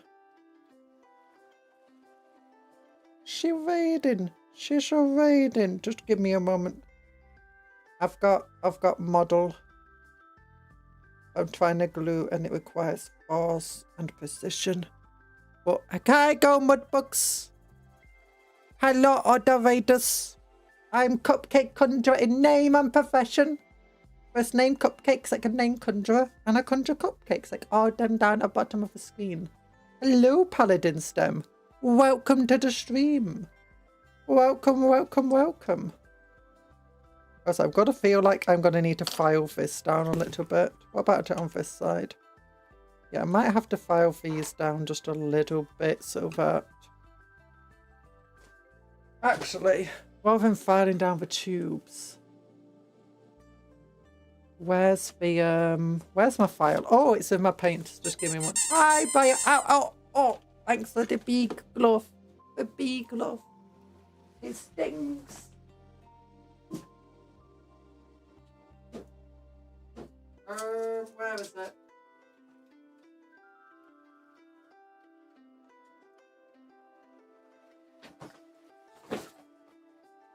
I got my file.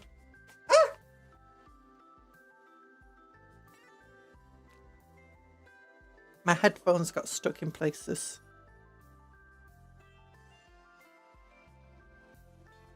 Okay, this file is not going to be enough. Maybe the knife will just do it.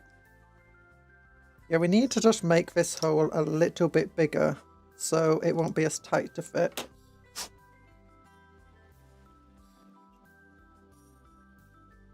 And break the model.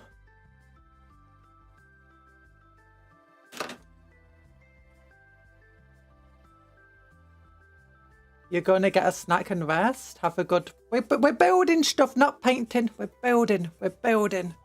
But yeah, good. Go have a good snack. Go rest. It's late for you. It's very late. Oh no. Oh no, I'm just breaking things off. Oh no. Oh no. I'm breaking off the beautiful purity seals. No. Okay, it's fine. If I just hold it like this.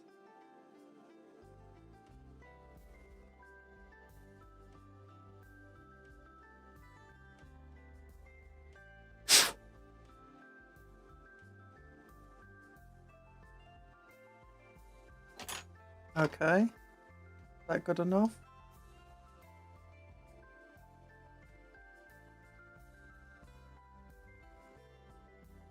Okay, it's got a nice... We wanted to have still a nice amount of resistance, but not so much it's going to break the model. There we go. Oh, that's good. That's good. Nice. The same goes here. So you don't need to move much. Modern Warhammer is relatively precise with everything. But the newer Warhammer is... The older Warhammer, sorry.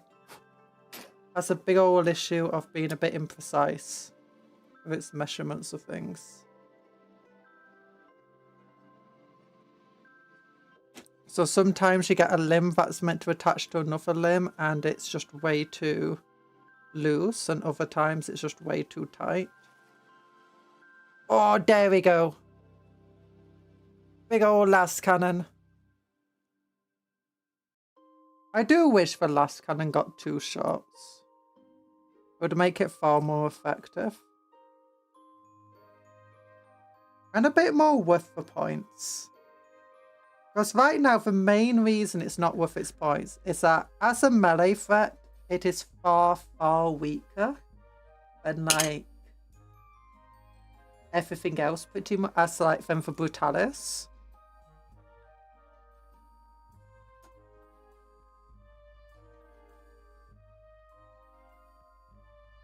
Ow, I just stabbed myself. Where did this purity seal go? Somewhere. It definitely went somewhere.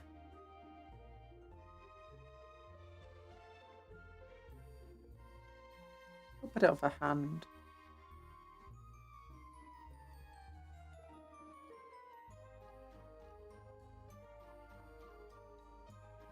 Yeah, I could go there.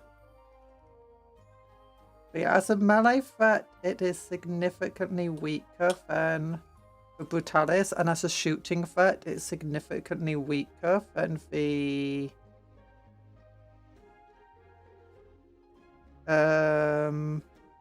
Ballistus. Yeah, it's got a nice little thing there. A bit messy with the glue, so it doesn't look amazing. Like, if we look at the stats again. If we look at the stats. New recruit.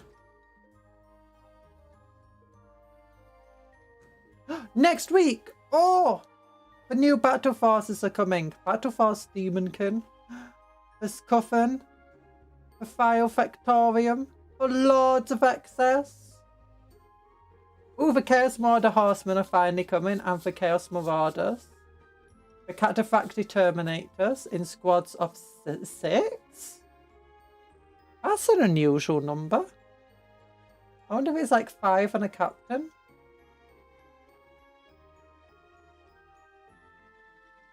Oh. Reacher Squads are coming out. Reacher Squad upgrade set. Nice.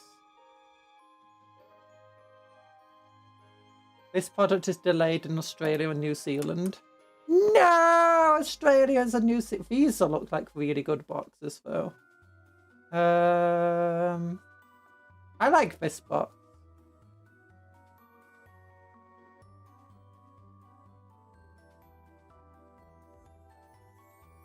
Wait, did the secret cover have a...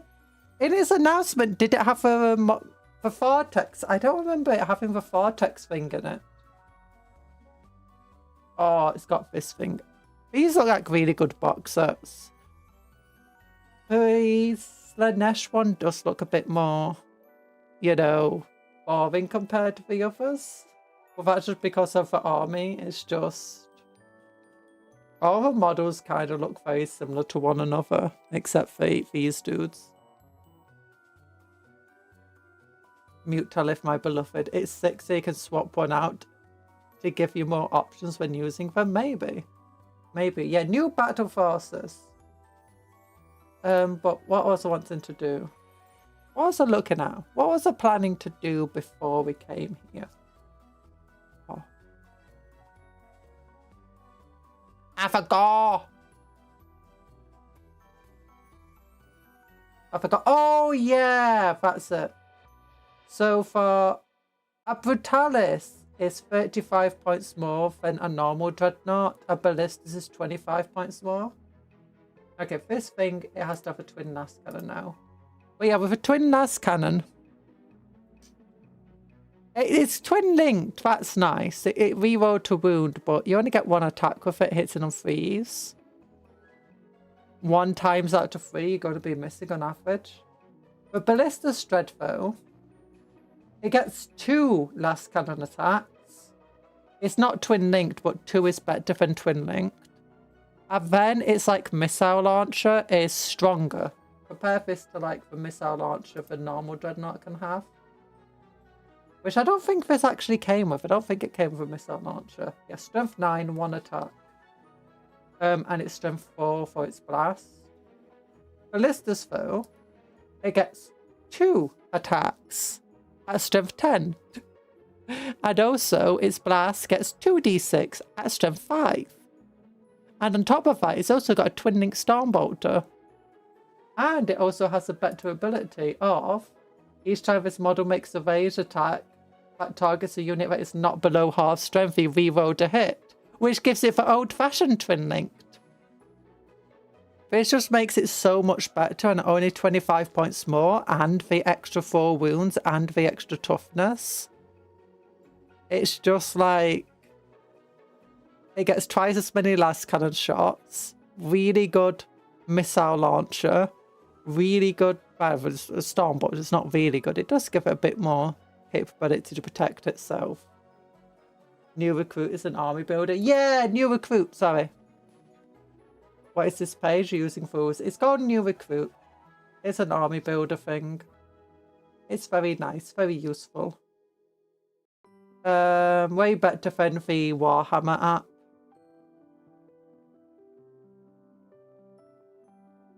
Astudus. Oh yeah, so I think that's one of the reasons why the normal Dreadnought doesn't get used. You can definitely see reasons to use a normal Dreadnought over something like the Redemptor, because it's, what is it, 60 points cheaper, sorry, 60 points cheaper. It's not quite as tough. It doesn't have quite as much the same damage output, but for 65 points cheaper, it does pretty well. It does pretty well. But then compared to a Brutalis, it's just doing far less damage at only 25 points cheaper. And I don't think it's as fast as a Brutalis. Oh no, it's as fast as a Brutalis. So it's like, And it's not that much worse than a Brutalis for damage output, but it's still significantly worse. The main reason you want to use one, I mean, actually, the smaller size does play a big role in it. But the main reason you'd want to use one of these over, like, Redemptors and stuff is just because you think it looks cool. That's like 99% of a reason.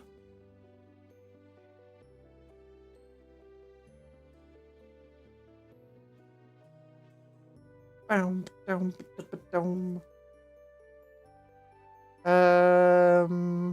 if you're playing Grey Knights, you'd definitely want to use one of these. There's definitely a lot of reason to use it, because you don't get access to Redemptus. And at its price points, it's worthwhile. And you do get access to Dread Knights though, but I think it's tougher than a Dread Knight. And smaller, which helps. When you're playing, oh, what is it called? Chaos Space Marines. The Hellbrute definitely has a lot of value over has a lot of value. Even though it's basically the same sort of thing as this. One, the Hellbrute's special ability of basically allowing to reroll vows is very useful, especially if you go with the... Oh, what's it called? Zealots? Cultists, whatever it's called. Group. The one that just focuses on Dark Pacts. It also has Age of Sigmar. I think I'm gonna love New Recruit. Yeah! It's also got like Old World. For Old World rules aren't as good. And same with like the other fantasy stuff. It's better to use things like Old World Builder or 8th Edition Builder for Warhammer Fantasy Battles. But yeah, this thing. Yeah, the Hellbrute definitely has a lot of uses because you don't have a really good alternative. If the Decimator wasn't Legends, I think, like, if it released a plastic Decimator, I think there'll definitely be people using that over this thing because it's basically a Redemptor or Brutalis equivalent. You can take the Mauler Fiend, and it's like the same points as a Hellbrute, but it's so much bigger and lacks any sort of range capability that there's definitely a reason to take a Mauler Fiend. And when you can take a Forge Fiend over this thing, its anti-tank ability isn't like quite as good as like having a last cannon, kind of. I mean, it is better because they have the shots, but it's like 180 points compared to 135, and it's a massive model. So the Hellbrute does definitely have a niche role it fulfills within foes' armies. Within normal Space Marines though, Primaries stuff, it definitely lacks its niche. Space Wolves can use it, but that's because Space Wolves have their own cool Dreadnoughty stuff. Yeah, it pulls on the GitHub repositories, expect rules to update at a slight delay, and sometimes stuff will be broke in terms of where it's placed. Yeah! Forge Fiend can kind of brute force the issue by having 3 of the plasma guns. Yeah, and they are pretty strong. Like, the strength 10, aren't they, when it's going for all out? And if you combine it with, like, Dark Packs, you can just give them lethal hits. Or sustained hits. So, it can definitely brute force it. But that's, again, with a Hellbrute's useful. Give a Hellbrute a missile launcher and a last cannon. Puts it next to your Forge Fiend. If you're in the, I keep forgetting what it's called. It's the one I use on my Night Lords, the Cultist Brute. It definitely works for them.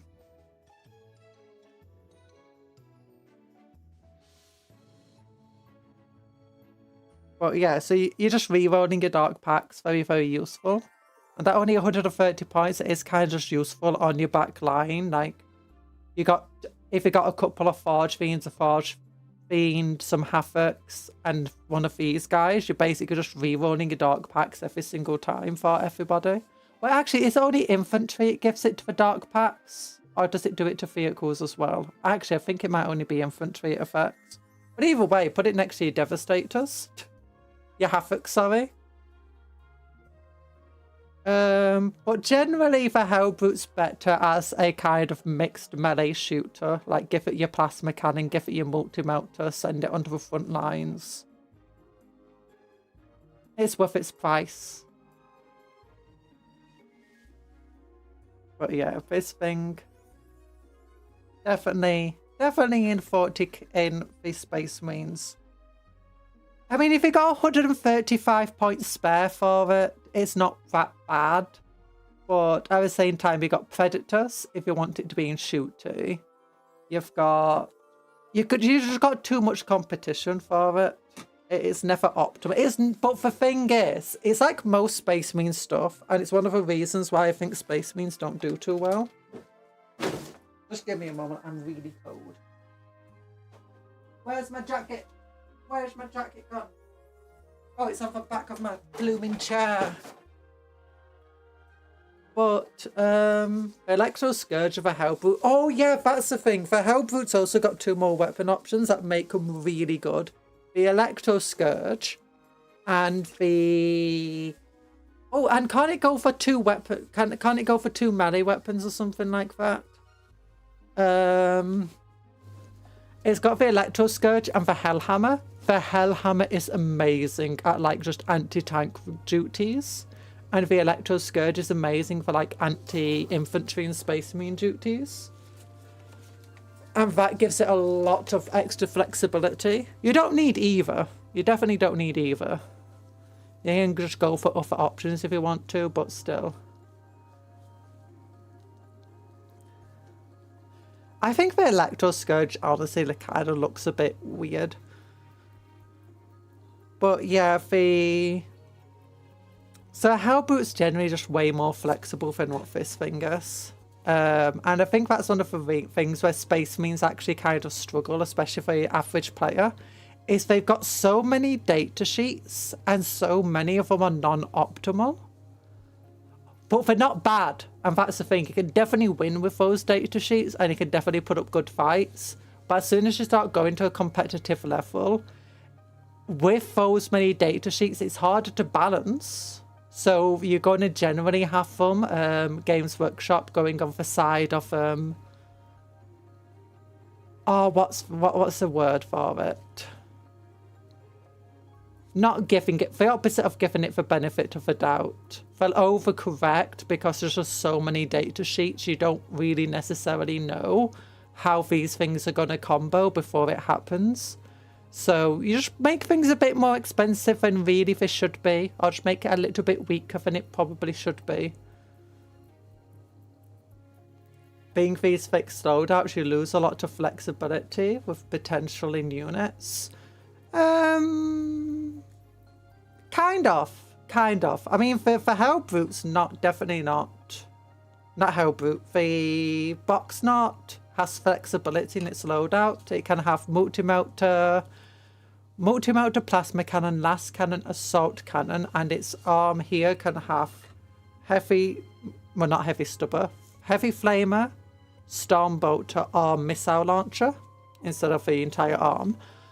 So it's definitely got flexibility in what it can be equipped with, but the thing is, it's just none of those equipments are going to be necessarily worth its points compared to something that does have a fixed loadout.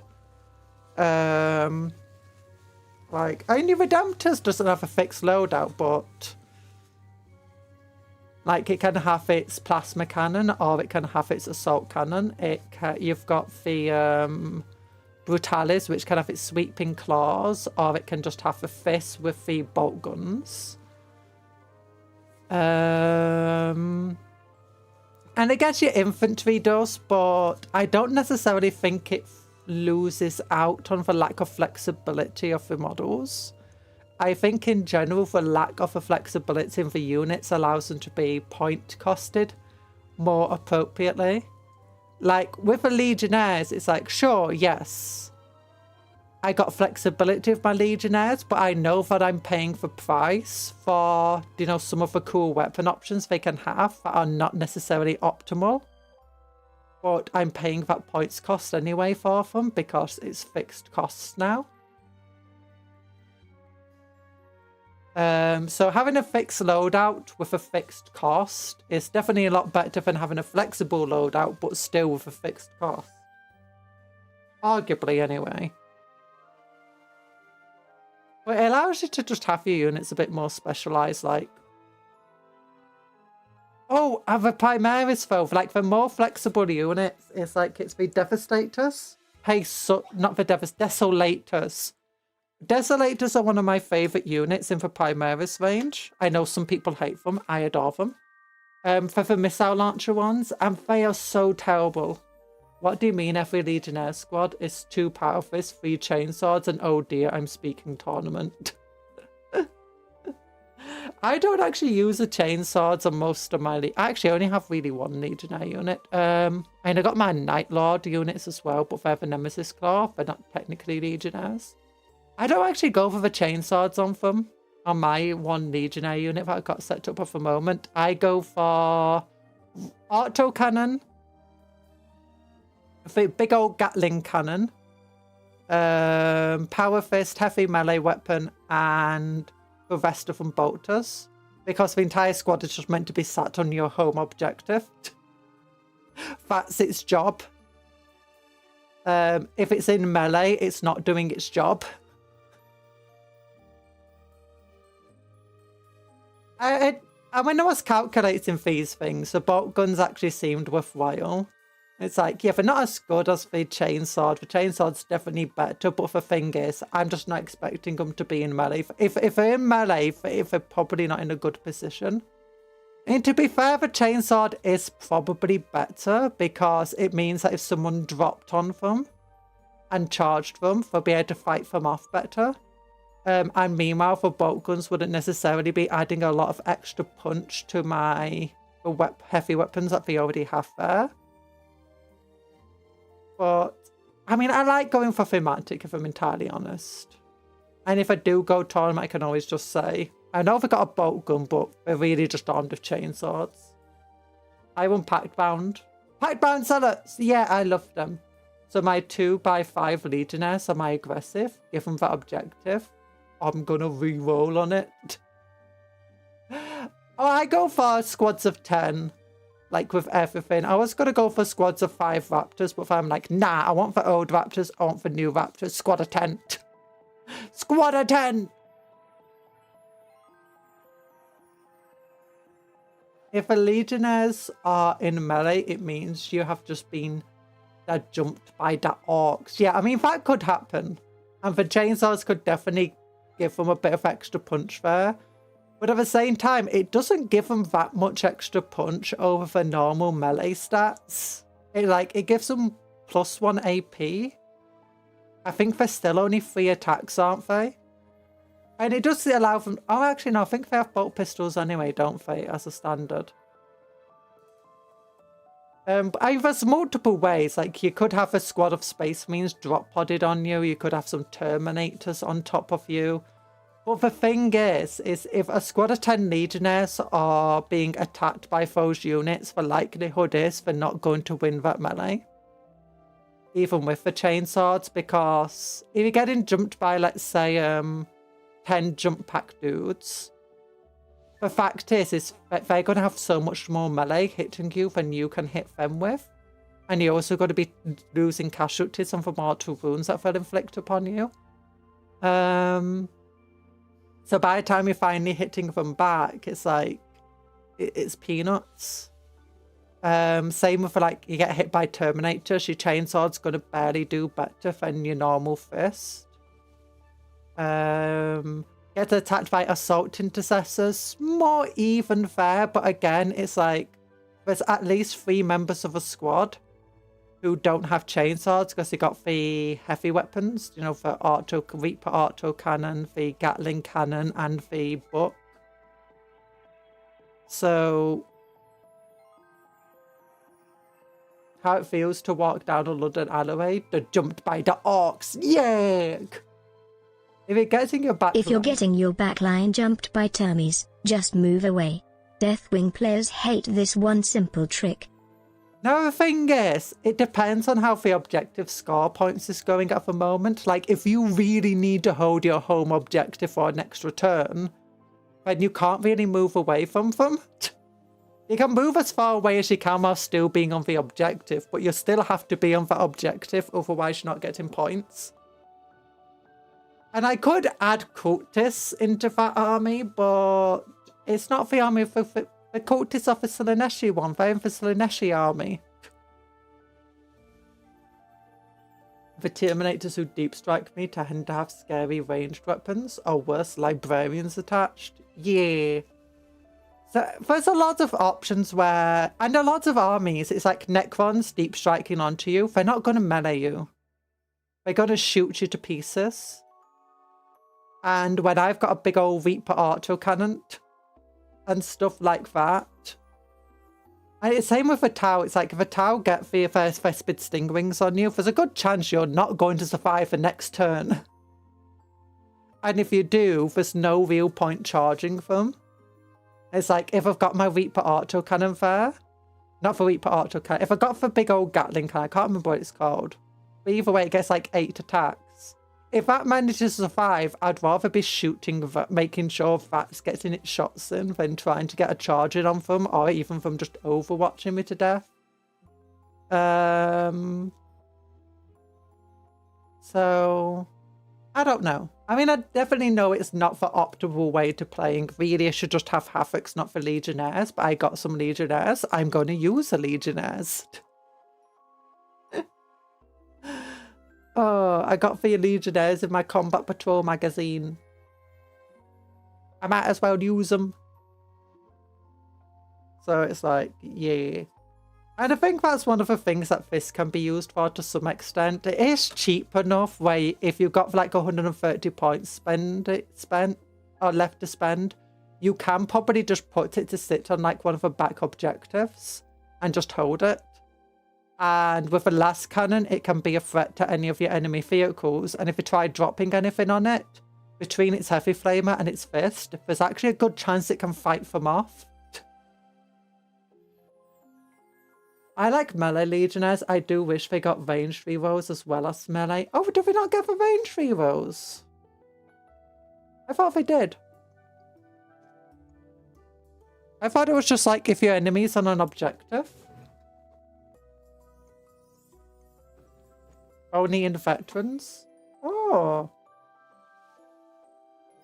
Let's check. My undivided 10 Legionnaires. Veterans of a long war. Each time a model of this unit makes targets. Oh, the melee attack. Oh, yeah, it is. For some reason, I thought it was just normal. Oh, Reaper Chain Gun. Yeah, 8 attacks. Heavy, strength 5. Yeah, that would be way better if it wasn't just in melee. I mean, with Dark Packs, it's still going to be good anyway. It's fine. It's fine. And re-rolling a 1 off a wound isn't super powerful. Well, what else do I have in that army? Oh yeah, that army has a Predator Destructor, a second Predator Destructor, a Decimator. Got to see the army list. This is the army list. It's got 10 Raptors, which I've had to like change up now. It's got 1 mutations, 4 heavy melee weapons, 1 heavy melee weapon, so it's got 5 power fists now. 4 plasma pistols. Oh my gosh, it's insane what you can do with these guys now. Can you give them a plasma pistol and a power? I don't think you can. You can't. You can't. But yeah, Chaos Predator Destructor. Because the auto cannon is absolutely insane on the Predators, and I absolutely love it. 6 attacks at 24 inches. Increase armor penetration by 1 when targeting infantry. Wait, you mean Legios or Raptors? What's this, sorry? Yeah, get some PB Detachment Legios to Slanesh for Dark Packs and a 5+. Rerolls of 1. Just on a control point. That's some scary point. Yeah. For Raptors, what's this? Oh, it's an objective mark to reroll to wound. Yeah. For Raptors are cool. When an enemy is within 6 inches of this unit, each time the enemy makes a battle shock test, subtract 1. Terrifying assault. At the start of a fight phase, each enemy unit within engagement range of 1 or more of these units must take a battle shock test. That's pretty cool. I like both the Legios. I don't have my Legios as melee. My, because I'm doing Night Lords. My Night Lords of Slanesh have the melee. Nemesis class. And very cool. Each time a unit makes an attack that targets an enemy below starting strength, add 1 to the hit roll. If the enemy is below half strength, add 1 to the wound roll. That's really cool. And the enemy can't be targeted with stratagems. Super powerful. They've got the Mark of Slaanesh, obviously, for impact bound zealots. I'm very cool with their, because they can get Power Fist and a cursed weapon, and Nostrum Chainglaive. Paired accursed weapons. Really cool stuff.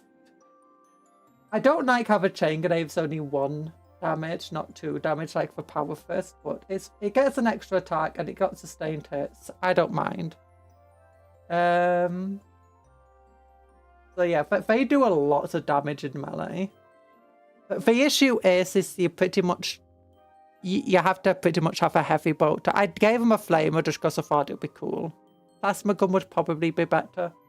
But they got a actually, can't remember, did I actually change that to a plasma gun in the end? Nurgle also has some, no they don't. They don't. Who else has some? Oh yeah, my Cinch ones do, but they're shooty. They're shooty.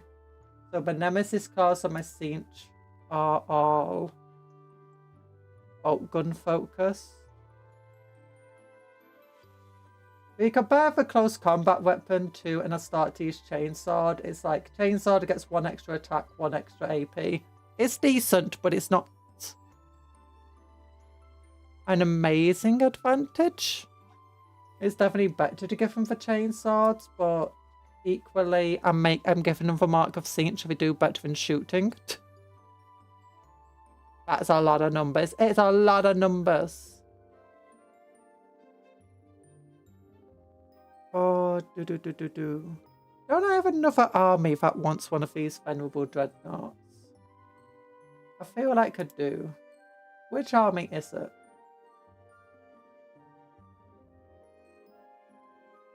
Not this one. Is it the... The numbers, Cupcon. What do they mean? Nothing! The numbers mean nothing! Arbitrary, yeah. New Raptors are definitely different. I'm still learning what to do with them. They're different, but they're way more powerful in melee. So I feel like they're definitely better. Initially, mine were just deep striking chainsaw jugs and mount or plasma because they were cheap. Yeah. Now for an assassination hit squad, but they cost too much. Yeah. I did have to do a lot of rearranging stuff. Not as much rearranging as I expected to have to do, but I did have to. Originally, my Undivided had 2 Decimators in and only 1 Predator Destructor, but I can't afford to have 2 Decimators in here. I'm not sure I want the Chaos Predator Destructor, but it's hard trying to figure out what to do with those extra points. Because if I replace a Chaos Predator Destructor with another Hell Brute, which I think would be a bit better with this guy, I'd have 20 points extra or something. 25 points extra, and that just feels a bit too much. Yeah.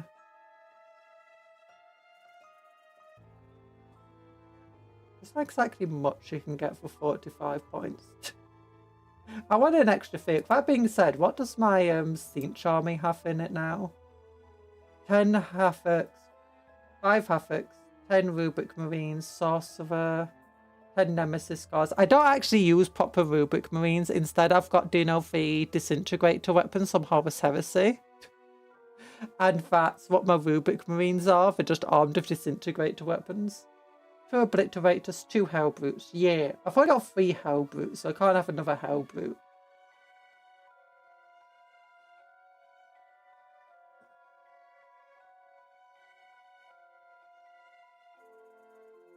Dude. I mean, I could just go for more Raptors. Remove 1 Destruct. Actually, no, for 210 points now for a squad of 10. That's insane. How expensive are warp talons now? And yeah, they're still expensive.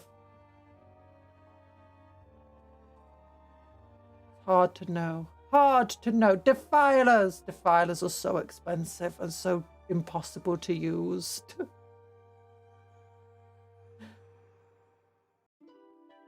Oh, there's nothing to do. There's nothing to go for. And I could go for another Venom Crawler, but you can't get a Venom Crawler without the Obliterators. Cupcake needs a Hellbrute. Mods. Put Talon in the Hellbrute. Yeah!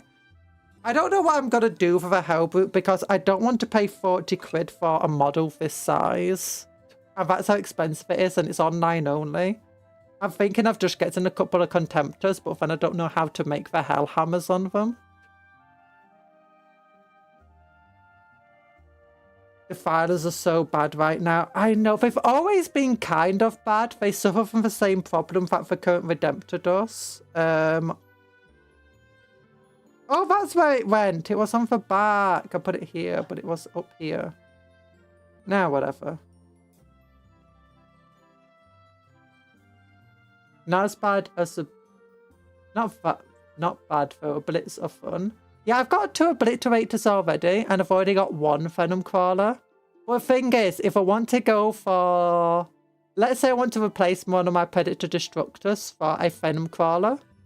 Or one of my Predator Destructors for a Venom Crawler. Not go for a second Predator Destructor and use the extra points to buy something better, like a second Decimator.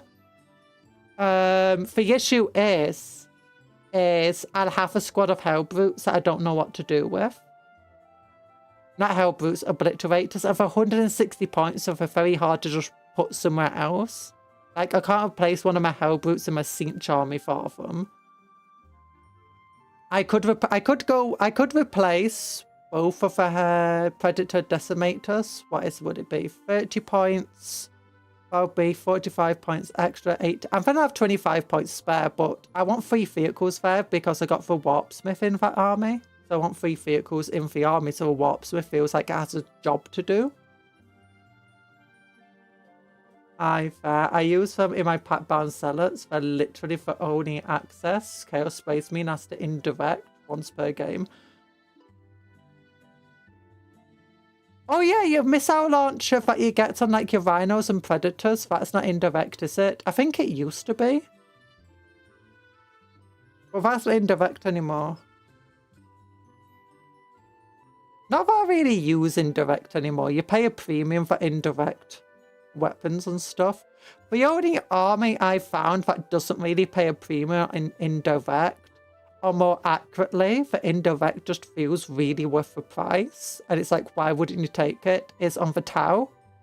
Because everything in that army can get those indirect missiles on them, and it's just so ridiculous. It's like, I kind of just want to make a Tau army that's just filled with indirect missiles. It's like, never mind where you are on the battlefield, I'm going to be able to shoot you. Havoc launchers, yeah, I thought they were like the smart missiles on the Tau.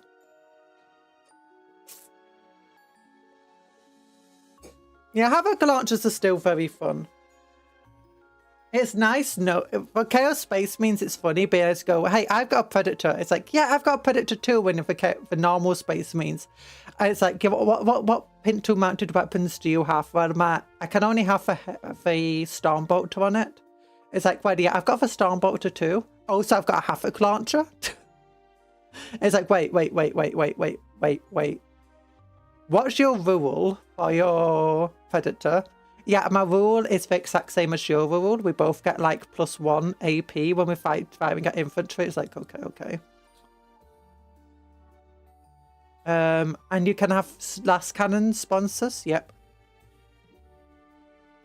And you've also got an extra... Okay, how many points does it cost for yours? 140. Mine costs 142. It's like, what? Yeah, the Chaos Space Marine Predator and Rhino is just a straight up better than the normal Space Marine ones because you get the Havoc launcher. I have a blast weapon, an anti-infantry devastating wounds weapon. Yeah! Oh yeah, that's the other thing you get. I don't think that's too good, but it's fine. 99 storm surges. Yeah. Havoc launcher and the combi weapons are Chaos Space Marine specialties, and I love them. Yeah, combi weapons are actually pretty good. Not all the units are good for them, but you got a couple of really good units that you can add combi weapons to, and there's like no reason not to. The only other unit I can think where that's definitely a good option is the Inquisitor. The Inquisitor, instead of a bolt pistol, can have a combi weapon and they still hit on threes with it. And it's like, that's straight up good. The only downside is you can't use it in melee, unlike the bolt pistol. Stern Guard can get the combi weapons, but they suck so much. Because Stern Guard normal bolt guns have devastating wounds. They have the heavy keyword, they have the assault keyword. They get 2 attacks, and they can rapid fire. It's like, okay. There's like, the combi weapons is just every single way that you'd use them are just straight up worse than their normal bolt guns, because Stern Guard are just that good. Wait, they don't get anti-infantry. No, they do. The combi weapons or Stern Guard do get anti-infantry, but you have to realise, Stern Guard, their normal bolt gun gets devastating wounds. And the combi bolt to hit some fours is rapid fire 1 and only gets 1 attack. It's anti-infantry, devastating wounds, that's fair. Their normal bolt gun has the heavy keyword, the assault keyword, gets 2 attacks, rapid fire, and devastating wounds. And it hits some threes. So it gets more shots. It can hit on 2s if they stay still. They can advance and shoot it. And it still gets a devastating wounds. All it loses is anti-infantry. It's like, with the amount of shots it's getting and the bonuses to hit of the movement and stuff, it's just like there's no reason not to go for the normal bolt gun. Their heavy bolter also gets devastating wounds. And heavy. And they still hit on threes with it. So yeah, it's honestly... Stern Guard are just absolutely insane. I absolutely adore them. And they also get 4 attacks in melee. It's like, yeah, Stern Guard are just one of my favourite units. It's like, okay, I'm going to fire my Stern Guard at your tank. It's like, what? They're just armed with bolt guns, yeah, and I'm going to do about 10 wounds to it. It's like, what? What? Yeah, I'm hitting 2s. I get to reroll for 1s to hit. Oh, so I'm rerolling my wounds on you. I'm using a stratagem here. Or you give them that thing where they get the +1 to wound or whatever when using heavy weapons. Oh, they can become so insane. I absolutely adore my Stern Guard. But it's like, okay, I finally got into melee with this unit that's been shooting me up. It's like, okay, I'm getting 40 attacks.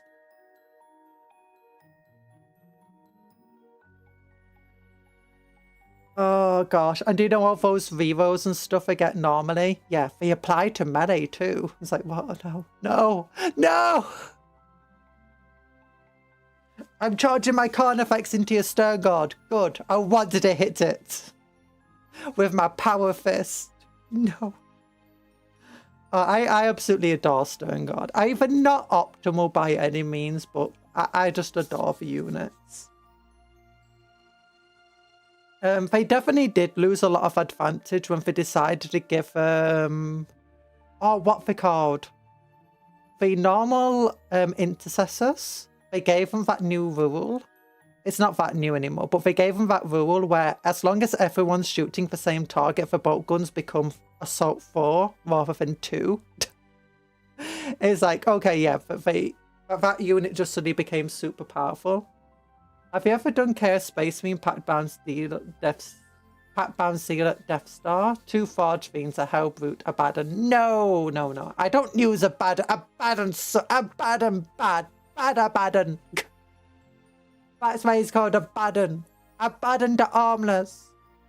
I got a Hellbrute. I've got a Hellbrute in my Nurgle packed bound sealets who has a plasma cannon. I have been thinking about getting a Forge Fiend. I just don't know where to fit it into my army. I think maybe for my Cinch ones instead of my Hellbrutes, but then I don't know what to get with it.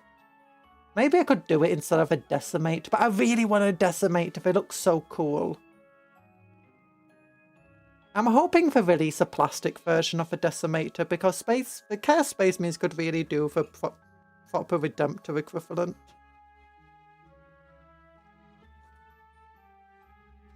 Oh, goodness. I was thinking after we built this, we could build some Terminators today, but, you know, I've been yapping too much. We've been yapparoniing too much. Don't forget to like the stream. Every like of this stream is a big hug to me. It's a big old hug. There we go. Will this come off without breaking? Oh gosh, it really wants to break.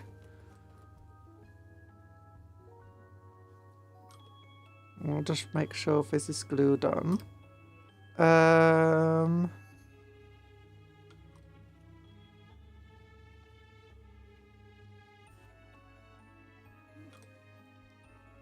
I forgot to like the stream. You forgot! There's so many reminders all the time on the stream. You got the little cupcake that appears in the corner saying like the stream. I've now got my thing saying like remember to hydrate and also remember to lick the stream. Every lick is one more cupcake that loses its frosting. Yeah. Glory to chaos. No! Let the bakery burn. Don't let the bakery burn! No! No! Shooting. But for Death Star, what do I really like doing my pack bound zealots? I forgot. I really wish that pack bound zealots worked with mono god marines. Do like your plague bearers, your corn berserkers and stuff like that. I really wish that they got the dark packs keyword. It's like I can't use the special rules that come with these units. Some of the special rules, I'm not even sure how they're meant to work. Like the Plague Marines. If you use the Plague Marines, they talk about afflictions and stuff. But if you're not playing Death Guard, I'm not really sure how the affliction or whatever is meant to work with the normal Chaos Space Marines. Because you can ally them in. We should really get the Dark Packs keyword. Yeah. There's two kind of cult marines, the Chaos Space Marines. Yeah. You can ally in for proper ones. Yeah. Or you can just use them as give yourself a mark of chaos. And just use them as legionnaires. Which, I mean, I was tempted to do that, but I really like the Plague Marines. I'm like, I'm gonna get Plague Marines. I want my Rubik Marines. I definitely love my Noise Marines. I love me some Noise Marines. Yeah. Oh, that's one of the other things. It's like, we got the Combat Patrol magazine. Then I wanted to get the Noise Marines, the Plague Marines, and the Rubik Marines. So obviously, we have to put them in the armies.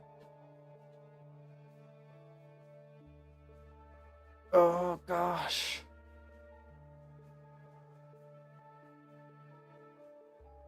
But yeah, allying in for proper ones feels kind of pointless, especially when you're playing Pact Bound Zealots.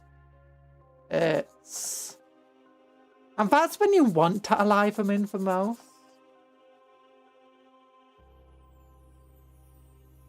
So it's very weird. Huh. My chat's going funky. Need to just top chat that. Live chat that. Yeah, there we go. Oh, how big is this dude compared to a normal Space Marine? He's still pretty big. He's still pretty big.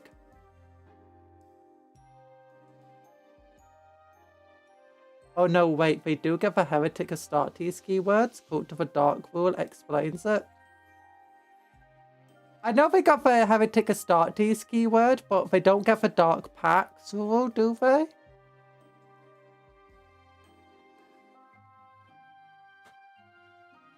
So if they get Dark Packs, they can't be given a sign other than... Are you sure they get the Dark Packs? I'm gonna have to look this up now.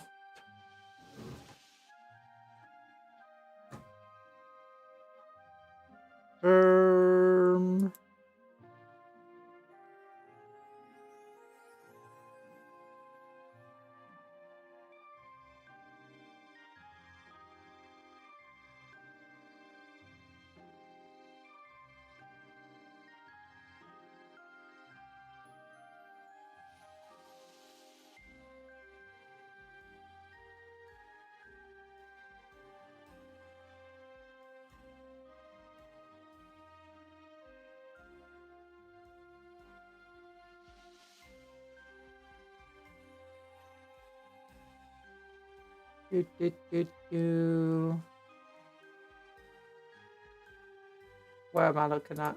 Where am I looking at? Here we go. Here we go. Dark Packs. If your faction is Heretic Astartes, each time a unit with this ability is selected to suit. Yeah, you need the Dark Packs ability. And they don't get the Dark Packs ability. Yeah.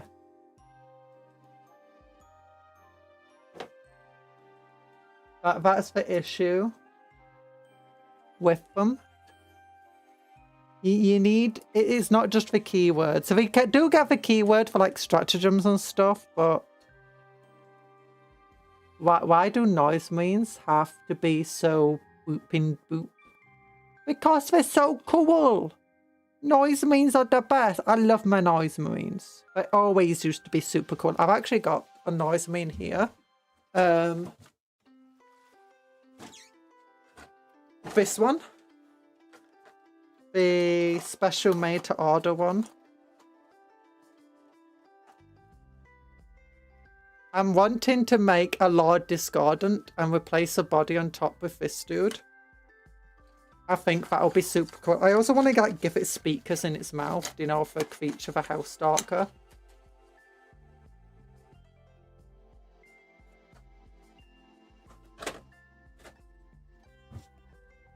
Now, give me a moment.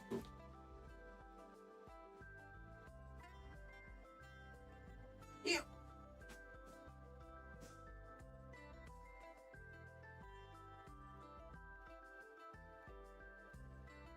Let's compare this in size to Brutalis Dreadnought, not Brutalis, Ballistus.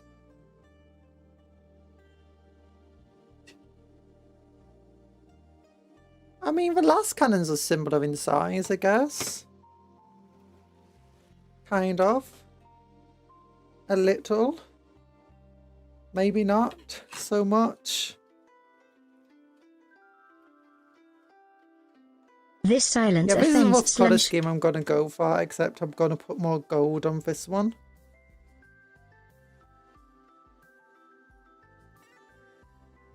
This silence offends Lanesh. Yeah.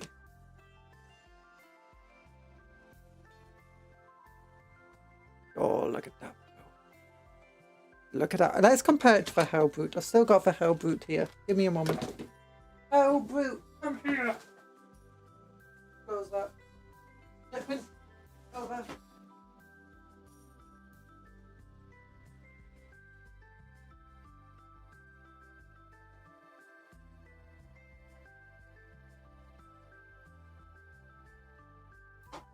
Steppies.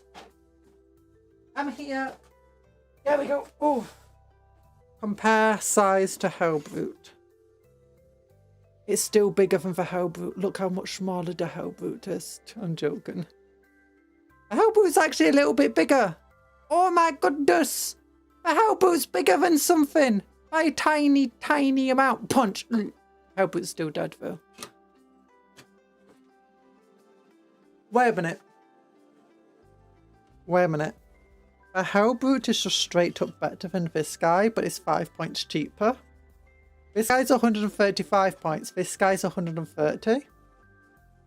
Both have the same loadout, except this guy gets more options with a hammer, the scourge, and gets to reroll dark packs.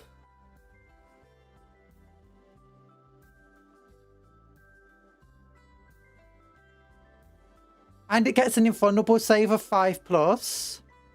It's just straight up better than this dude.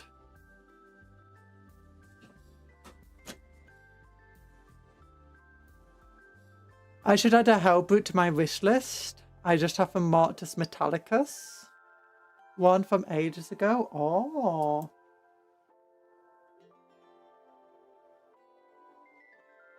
A Hellbrute giving everyone both halves of a dark box rules within 6 inches. Wait, it gives you both. I thought it re-rolls them. I thought it re-rolls your dark packs. Within 6 inches. Nurgle Hellbrute.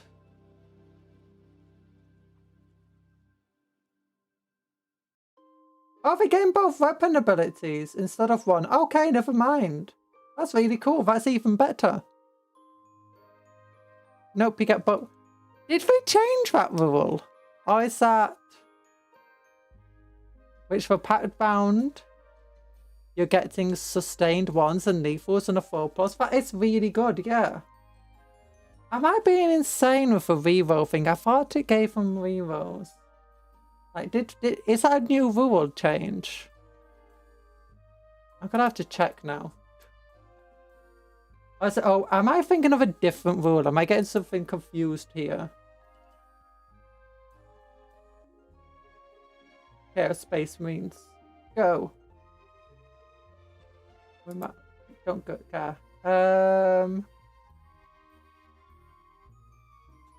14.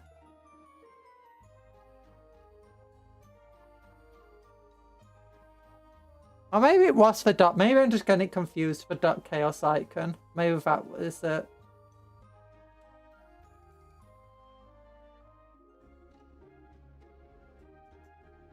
I've not actually played my Chaos Marines yet, properly, anyway. Chaos Cult Detachment rule. Yeah, I think I'm just being crazy. Chaos Rhino, Chaos Predator. Yeah, I could just control Earth Hellbrute. Root. Yeah, the only Hellbrute thing is here. The Deathclaw drop pod. Okay, yeah. Never mind, I'm crazy. It doesn't give you rerolls, it gives you both abilities. That's really cool. Sustained lethals on a plasma cannon. My goodness, that's insane. I also have real game time with the only army I have real game time with. I have Sister Space Marines and a small set of Thousand Suns, but those are all in progress. I'm still learning. The only one I have real game practice with is the Tyranids and my Black Templar. My two favourite game things I've had is when I was playing my Tyranids against myself, my own Black Templar, is I thought my own Stern Guard were being annoying, so I thought if I charged my Screamer Killer at the Stern Guard, I could get rid of them. They got rid of the Screamer Killer. It did not go well for my Screamer Killer trying to fight those Stern Guard in melee. And it was already badly wounded up from trying to get to them, but still. Distraction Corn effects can only take it so far. The Eldar Tyranids. Also, and then for other things, my saddest moment is trying to see if I could kill a Baneblade with the other non-assimilator and stuff, and the Baneblade just fired its Demolisher Cannon and one-shot my non. My poor non, my psychic dude. Explode a solo hammer, best games of Warhammer, it's true. Shadow boxing, it's time consuming, but it can be educational. You say, yeah, I play by myself more. I don't, look, I'm a very ill person. I can't get out very often. I mean, it's not as bad as when I was a kid and I just played games by myself, even when I could get out because I had no one to play. I had no friends. Look, playing by myself, very good pastime. He's allergic to be outside. Yeah. Oh, on top of this, I don't really have people to play with. But my best thing is when I was testing out for new Godhammer Assault Force. And I was like changing my list to not use repulsors, but instead use a Land Raider. And my character, Angron, it was against World Eater, so Angron was coming up. I brought my Land Raider Crusader up, opened it up, disgorged my Graphis dudes with the captain in, and we shot at the Berserkers behind Angron. Full throat closure, breaks out in hives in direct sunlight, don't feed her after midnight. She's like a gremlin with more conditions. Yeah! No, it's mostly I just got really bad tummy problems. Also, really bad hay fevers. And just generally terrible immune system. Yeah, I shot at them forgetting that they get to do their surge move, and they did a surge move to body block Angron. So we did shoot up Angron a bit. I shot at him so many times and missed so much, but finally got one hit on him with my Land Raider, which allowed me to use its special ability to get rerolls on it. And then I used a stratagem to charge through a unit to hit Angron. And then I just one-shot Angron with my commander. But the captain in Graphis armor, it gets +2 strength to its weapons, so it's hitting at strength 10. And then it was also getting... Oh, what is it? Oh, yeah, it became damage-free weapons because it disgorged itself from a vehicle. Gets the reroll stuff thanks to the Land Raider, and then it's getting +1 to wound from the Black Templar Fowie thing, and then the detachment rules and stuff. Lots of things just added up to Angron just getting completely smacked around. And even then, the Berserkers were almost wiped out. Well, not almost wiped out. A lot of them were dead as a result of the Graphis just opening fire upon them before charging into Angron. So yeah, Space Marines in the Black Templar of Godhammer detachment's insane. It's honestly, and the Graphis are the worst ones to put it on compared to just going Sword Breath in the Marshal and the enhancement that gives you +2 strength and +1 damage. +2 strength normally, I think it gives you +1 damage of a turn that you disembark from a vehicle. So that's insane. And on a Marshal, they get what? Is it 7 attacks now? They get +1 attack for every single unit within like 3 inches of them. They crit on 5s. And for strength 5, AP -2, damage 2. So they become strength 7, AP -2, damage 3. +1 attack, so that's like at least 8 attacks into the enemy. Critting on 5s with lethal hits. So it's just absolutely insane. And then the entire Sword Breath also get damage 2 and like 4 attacks each. Also critting on 5s with lethal hits. So it becomes super, super dangerous. And then you get the entire ability where if your strength is equal to or less than your opponent's toughness, get +1 to wound. And then you've got just all the other cool stuff. It just adds up so much. You're back. You went to work at the night shift. Oh, good. Thanks for coming back, Clyde. I hope your work went well. Dreadnought and Hellbrute meet up in the background, and they are going on a coffee date. Hello. How are you doing? I'm doing well. I'm doing well. Ah! Ah! Do you like my Hellbrute though? I use some of the Scourgy stuff to give it extra tentacles.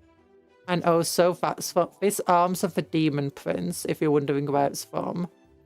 And I think that shoulder pad might also be Demon Prince, I can't remember. Then we have this head is also from the Demon Prince kit. So yeah, it's really cool. I like this Hellbrute. The one thing I am sad about the head with Hellbrutes is like this dude. I can just take the weapons on and off. Actually, with the way it's designed... No, I broke that off. With the way it's designed, what we could actually do is I can actually just take this and build the plasma cannon. I could probably also build it because it just slots right in. You could probably just build it so you could just swap out what weapon you want whenever you want. Oh, I didn't put the...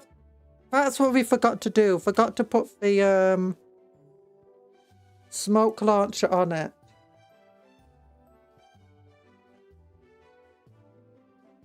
The Prince set has to be one of the best kit bash sets. Yeah.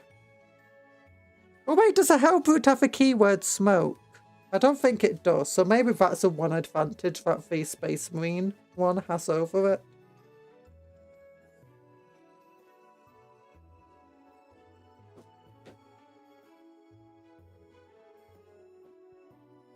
I mean, I know each army is costed based on like all the other things you can have in the army, so two things aren't necessarily going to be equivalent. But I do feel this thing is definitely overcosted. Like the Hellbrute has the exact same stat line, but a much better ability. It gets a 5+ invulnerable save, I think. Pretty sure it gets 5+ invulnerable save. Maybe I'm crazy. And it gets to have the Hellhammer and the Scourge. Which is just... comparatively... absolutely insane. I want to get better at modular building like that. Smoke launchers never leave home without them. Yeah, smoke launchers are really good currently in the game. I do wish for more abilities that allowed you to use stratagems for free. Like, it'd be really fun if you could upgrade your model with a smoke launcher. And that means you can target with the smoke keyword for free. Or not, smoke detachment for free.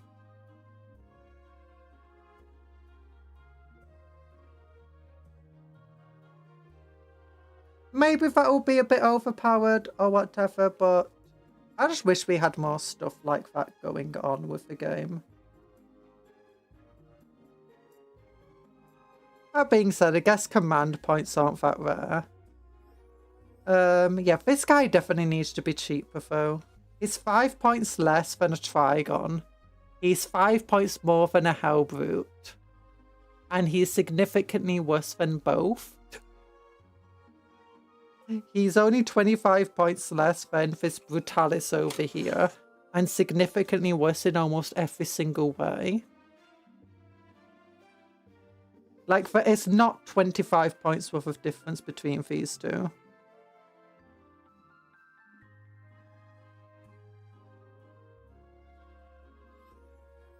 I've just realised I didn't really paint the rim on those lights very well.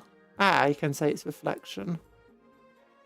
I did paint this before I got my good brushes, so this is just using the Citadel Start to brush effectively, I believe.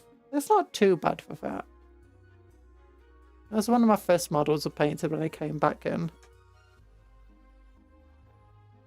But... oh darn it, I broke that off again. Big old purity to see on the back. But yeah, and its damage output is like, it's less than half the damage output that this has. And we're talking about crack grenades before. Let's check how much crack grenades it would be to take this out. This has what, 13 wounds compared to this No, 14. Is it 14 wounds compared to this one's 8? So that means you need on average 28 wounds on 5s. That's 42. You need like 84. So yeah, it's like twice as hard to kill this thing as it is this thing. And there's only 25 points difference. It's absolutely insane. Oh no, is it 25? But I think it is actually. Or is it even less? It's like 15 points now. For Paint Nook Sword. Thank you. Yeah, Hellbrute gets in +2 attack when it has a close quarters weapons. Give me the Scourge and Hammer. Let me just have a little chat. Hellbrute getting +2 when it has 2 close quarters weapons. Give me the Scourge and the Hammer. Let me just have a little chat. Can it have both the Scourge and the Hammer? It can't it? No. The Scourge. I thought the Scourge replaces the left arm. Or does it replace the right arm? It might replace the right arm. But yeah, still, it's insane just how much damage the Hellbrute can do in melee compared to this thing. And when you compare it to the Death Dread, how expensive is it? I think the Death Dread's 120 points. I might be wrong. But if you compare it to like the equivalent for the Arcsaf. Now, the Arcs don't quite have a Redemptor equivalent, but we do have Killer Cans, which is pretty nice. So, Death Dread, yeah, 120 points, exact same toughness, exact same armor save, exact same wounds. Has a 6+ invulnerable save. Not very useful, to be honest. There's very few AP5 weapons in the game, but still. It gets D3. Well, roll a dice on the turn it charges. On a 2 to 5, the enemy unit suffers D3 mortal wounds. On a 6, it suffers D3 +3 mortal wounds. So mortal wounds of a charge, pretty good ability. Arguably better than the current Dreadnoughts. It can have up to 4 Dread Claws, which will give it 7 attacks at strength 12, AP -2, damage 3, which is and it hits on 3s, just like the Dreadnought, so it can have 7 attacks compared to 5. Pretty powerful. And it can have up to 4 weapons platforms on it instead of only 2. So it can have 4 rocket launchers on it, which is absolutely insane, or 4 custom Mega Blasters. Or it can have 2 custom Mega Blasters and still get the same amount of attacks in melee as a Hellbrute. And it's 15 points cheaper than this Dreadnought. And it uses the same base size. Same movement distance as well. And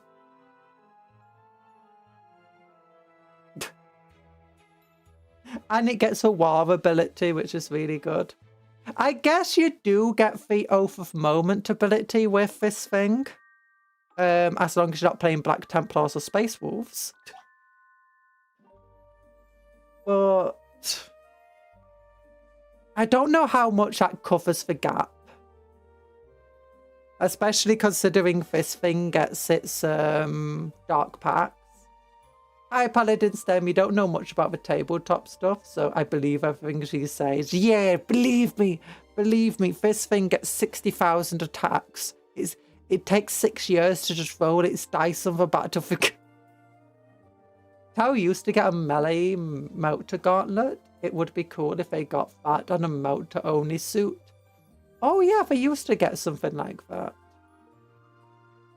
I think the reason that they don't have a melee gauntlets anymore is that you can now shoot one in melee because they count as a vehicle. So there's no need to give them fusion weapons that can count as a melee weapon now. Since if you're still in melee in the shooting phase, you can just shoot into your enemy.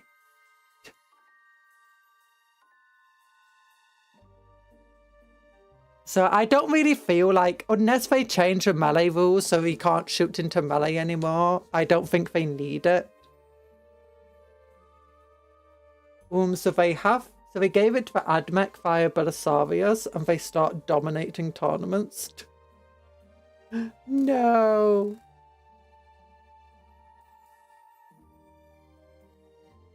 Stompy feet. Yeah, this is just... I feel like if he was 110 points, he'll be worth it. Or if he got the 5+ invulnerable save.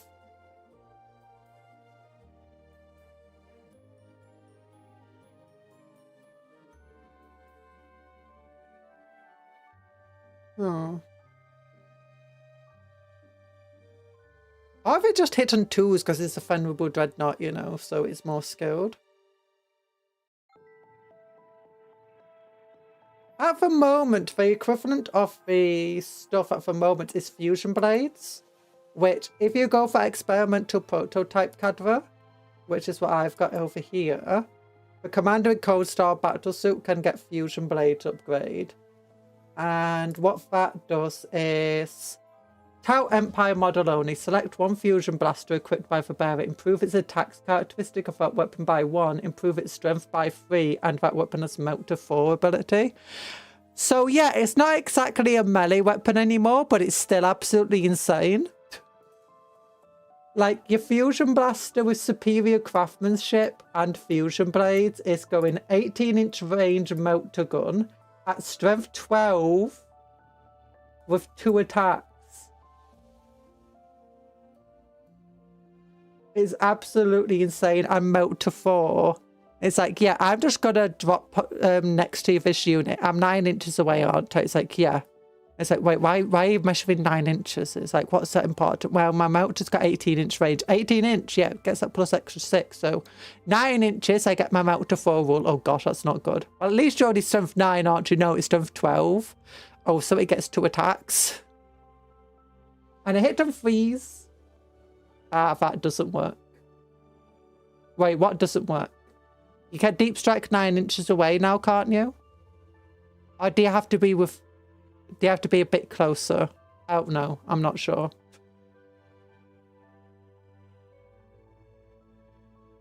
Well, this model is leading a unit. Models in that unit have a movement characteristic of 12 inches, and the weapons have the assault ability. Oh, okay. Can I advance at the same time I deep strike?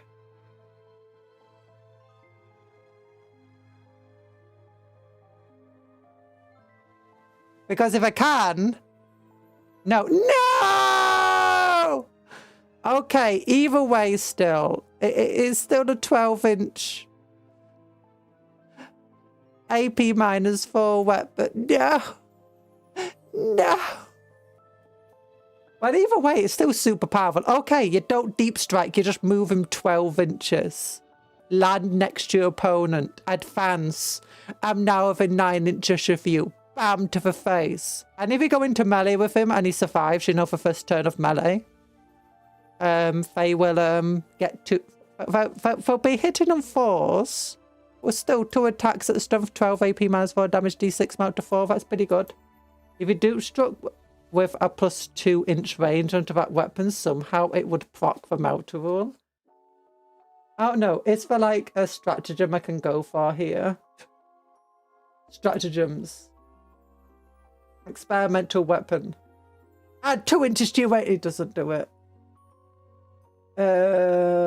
Each time you roll 1 or more dice, determine the number of attacks. Then re-roll for the suit. Experimental ammunition. It can have improved strength by 1. And you can improve the strength and armor penetration by 1, but then it gets hazardous. Threat assessment analyzer. Select sustained hits or lethals into the end phase. A ranged weapon has that, or you can get both for hazardous. That's pretty cool. My Melter's now got sustained lethal on it, and it's strength 12. Automated repair drones, restore D3+1 lost wounds, reactive inertial dampness. Under the end phase, each time an attack targets your unit, if a strength characteristic is greater to the toughness, subtract 1. Nah, I can't add 2 inches to it, unfortunately.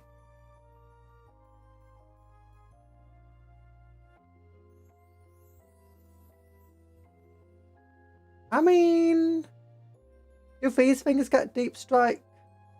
If it's 24-inch range fusion collider? I have a ghost keel. It unfortunately can't. It's got the fly keyword, but it doesn't have deep strike. Sadly. No. I mean, it does have lone operative of a giant mech and stealth. Oh my gosh, if you could just get its range up to like 40 inches. I'm going to melt to you and he can't even shoot back at me. Okay, what about the... No, there's nothing else. There's nothing else. I need the orbital assault thing. Drop that on. What does a Sunforged battlesuits do? Each time this model makes a ranged attack that targets a monster or vehicle, reroll for wound roll and reroll for damage roll. Oh yeah, that's really cool. Because it's in the Sunforged unit, it now gets 12 inches movement, gets assault keyword, and they reroll to wound and for damage against monsters and vehicles. That's really cool. And they also have 18-inch range fusion blasters. But theirs are weaker. They only get one shot. But there's 6 of them, so that's fine. Lone op for a ghost kill is wild. I didn't know they had given it that rule. Yeah, it's a vehicle that can turn invisible on the battlefield. Obviously, it's got lone operative. It's like, I still love the fact that in one of the greatest feat that the ghost kill has at the moment is, didn't it like go invisible, squeeze itself in through the corridors of a Raven Guard command post, and then just like pushed its weapon through the door of the captain's office and just shoot him, vaporize him basically. I mean, I know I'm like oversimplifying it, but that was hilarious. Oh yeah, and also twice per battle, it can just completely ignore damage from an attack. It's like, oh, you got your really cool model into, you know, range, so you can actually shoot at it. Remember, you get -1 to hit. Oh, you still hit. I do get +1 to my armor save because it's being in cover. Okay, I still failed. Well, you know, that should be doing D6 plus 6 damage to me. I'm just going to ignore that one. I knew it would have stealth, but a vehicle with low... Yes! A vehicle that has a fusion collider that's strength 12, AP -4, damage D6, melt to 2, 2 attacks. And 24-inch range, because, you know, it's in my cool thing. And it counts as a battlesuit, so all of these experimental weapons still affect it, so it can get sustained lethal hits on its fusion weapon. And also, if you do get too close to it, it can have a twin-linked flamer at 18-inch range. Just to, you know, deal with any of those pesky units that do get too close. It's like, yeah. I mean, to be fair, most of its weapons are quite low range. Like, its alternate weapons that it can have are the Iron Raker, which is actually a much higher range, but I mean, it's okay. I prefer the Fusion Collider, but this is definitely a very worthwhile weapon having. In fact, it's probably better in my army list, considering the amount of fusion weapons I already have. It's probably much better to have this 6 attack, 42-inch range, so it doesn't even have to be close to the enemy.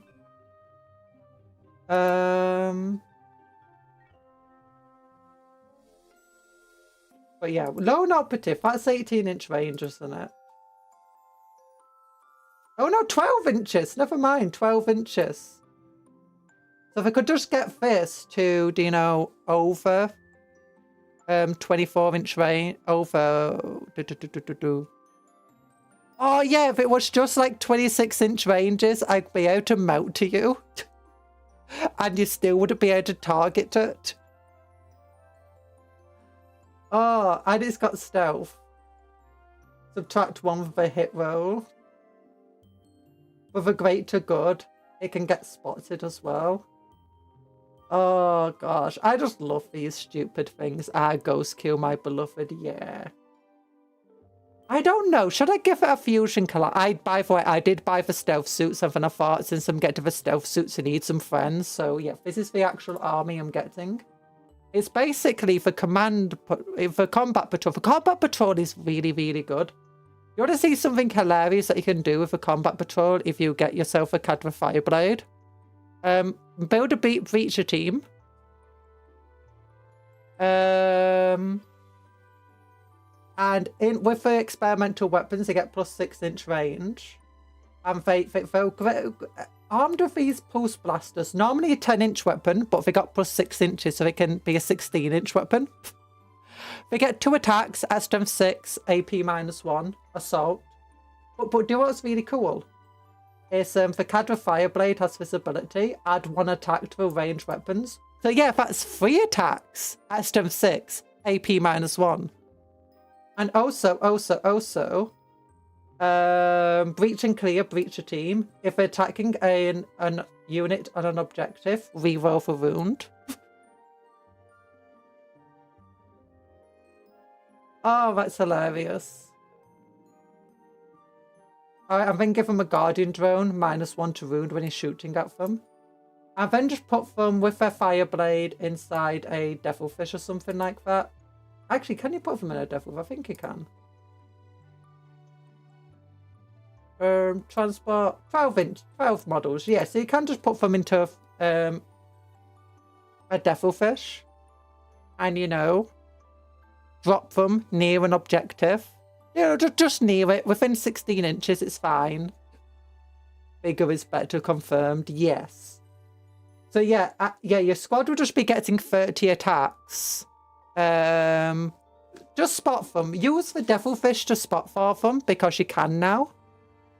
Target the enemy unit, spot them, get +1 to, you know, hit it. Ignore cover if you get someone to spot with a marker light instead. I know, just release 30 attacks into the enemy. At strength 6, AP -1, rerolling to wound. Oh, and it's also assault, so you can just also, you know, advance them in the same turn. Reacher teams are always my favourite Tau team, but I'm hyper-aggressive bot. Yeah, but these are basically, you know, that objective. I want that objective. Get off it. For Cadra Fireblade also, yeah, he gets the pulse rifle that's damage 2, strength 5, rapid fire 1 attack, but 2 attacks because, you know, he's got volley fire. Also, if he critically wounds, it gets AP3 -3, which is basically just worse than devastating wounds, but whatever. But yeah, it's just fun. Oh yeah, then how many drones can they have in the unit? Two twin pulse carbine drones here. Oh no, three, because 2 of them are from the Cadra Fireblade, 1 of them's from the Breacher team. So yeah, that's another 9 attacks at strength 5, rerolling to wound because of twin link.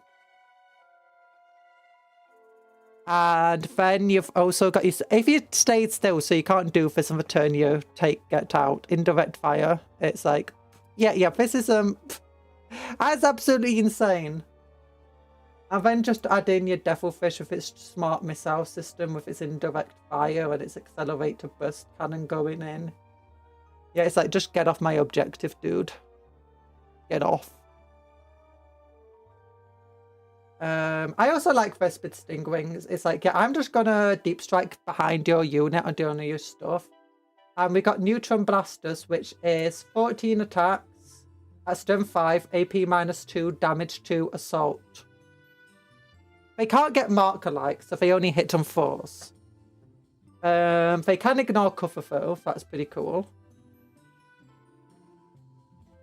Oh yeah, and then as soon as it's like at the end of the opponent's turn, it's like, okay, you've not managed to assault me. Yeah, before you can really truly counter-attack them, I'm just going to put them into strategic reserve again and then just drop them somewhere else. The neutron grenade launcher is okay. It gets D6 attacks, and it's anti-infantry 3+, and it's blast. Strength 5, AP -1, damage 2. They can get a rail rifle as well. That's, you know, strength 10, AP -4, damage 3, devastating wounds.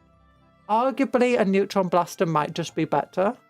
Just make them, like, really anti-marine. And they can get a flamer as well. which ignores cover strength 5. I might not give them for Flamer. Well, for Flamer, it's very good if you're going against anything that's not Marines and just allowing you to protect them with Overwatch. But I don't know if you can not give... I think, yeah, you can decide not to give them a Flamer. Not sure if that's worth it or not. Or if it's just better to go for another Neutron Blaster since, you know... Well, since they only hit on 4s, the Flamer might actually be better. Like, what's the average that's going to do against a Marine? 5+ armor save, wounds on 3s, 2 attacks, you get an average 1 hit. 2/3 wound. Then you get 4/9 of a kill on a Space Marine with this one. This one gets automatically 3.5 hits, wounds on 4s. You're down to 1.75, 3+ armor save.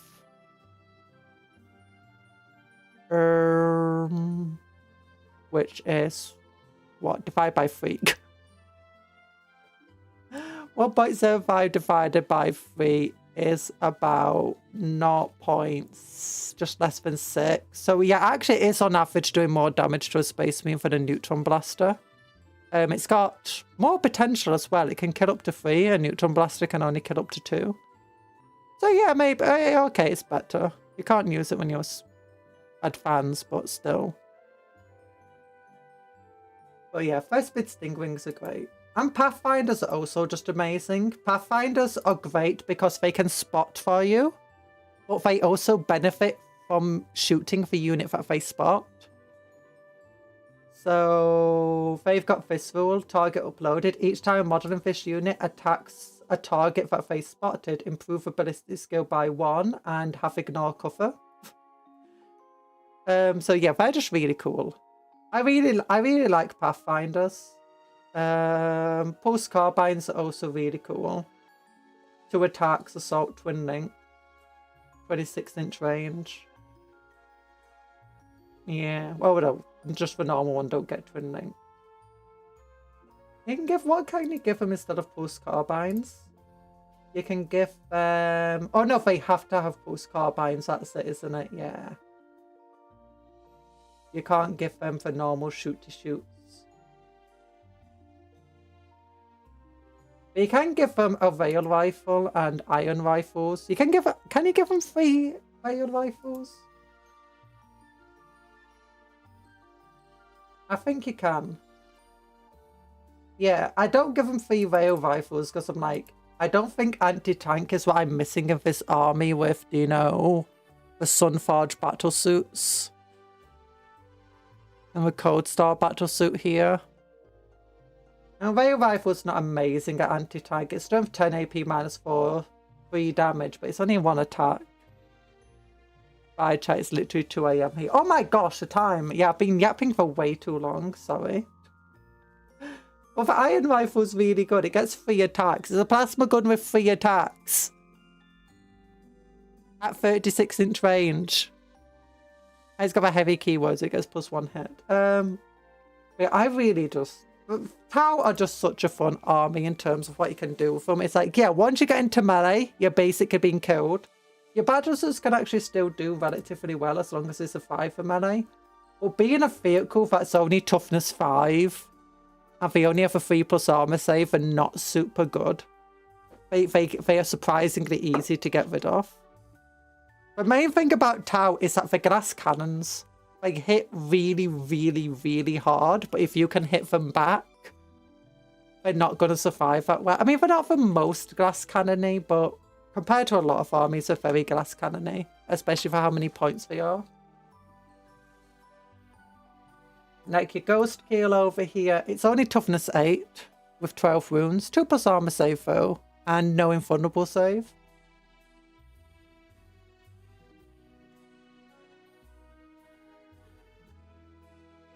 Yeah, Bearer is eligible to shoot to the turn in which it fell back, but it loses a smoke keyword. I don't think it really matters for a Ghost Keel battle suit, you know, if that already has stealth. Although smoke does give you benefit of cover, doesn't it? But yeah, we love some that. We love some Yeet. I mean, I actually went overtime because I got to get a schedule made and also like thumbnails and stuff to be made. I should have done this before the stream, but you know, I didn't get to it. So here's a model. And here's it next to a Space Marine. Honestly, seems like good. Seems like a pretty decent size. But then for Primaris Dreadnought, it's just like to be fair, the Primaris Dreadnought feels a lot accurate to what the Dreadnoughts are like. I've already just got a hell boot. Magnets!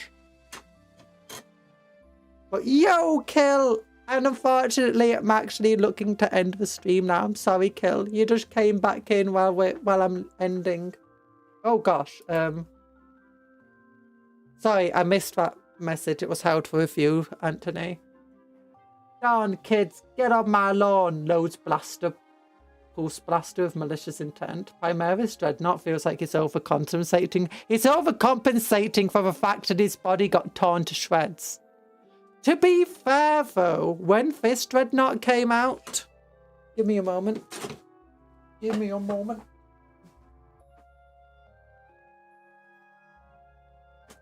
This was the size of the Space Marines. Like, so this guy was actually absolutely massive compared to a Space Marine at the time. Like, it's not even coming halfway up his body. So when you actually scale it up to, like, you know, being near enough twice the size, well, maybe not, actually, in terms of volume, over twice the size, it makes perfect sense that, you know, the Dreadnoughts got scaled up appropriately too. The Blocky Boys are made for Firstborn box. No, they weren't just made for Firstborn. You have to realise that when this released, the tactical squad that we have today was not out yet, I believe. I think it was these guys. And these guys are absolutely tiny. They're smaller than what most Firstborns are. They're smaller than, like a Guardsman. I remember comparing them to the old Guardsman models and being like, why is he so tiny? The Guardsman's actually a little bit taller than my Space Marines. And when this guy came out, this was the Space Marine he was compared to. So yeah, when they later re-released the tactical squad with like the graph weapons and stuff, and it was bigger than Vtuber's, and like the Devastator squads, and those guys are about similar scale to the Horus Heresy ones. But they're much bigger than this dude and much bigger than a Guardsman. But much smaller than a Primaris still. So, but this guy didn't get scaled up at the time. He was still just who he is now.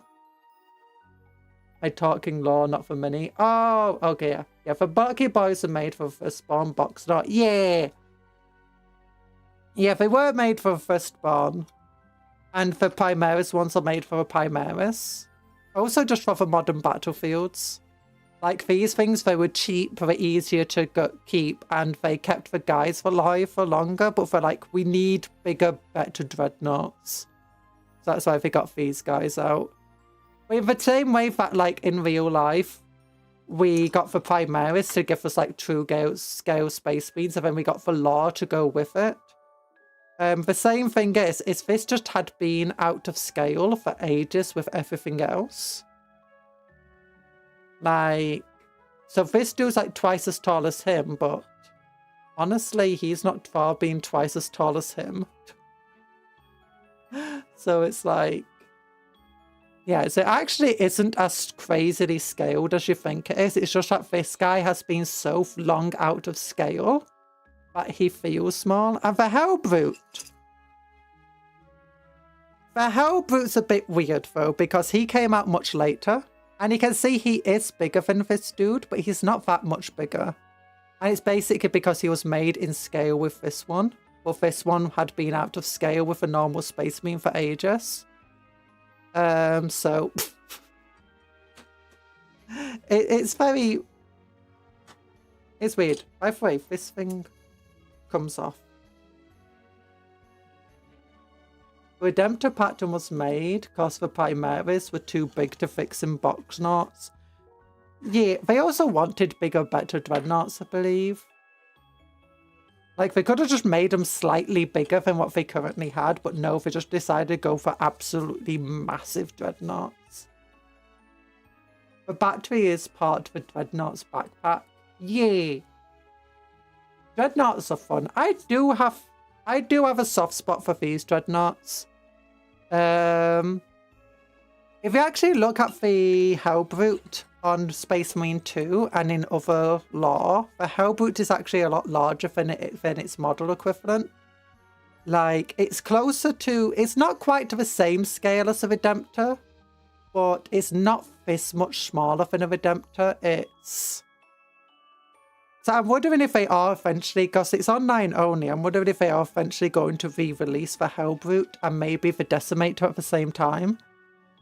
So you can build it as like either a Decimator or a Hellbrute. That would be really fun.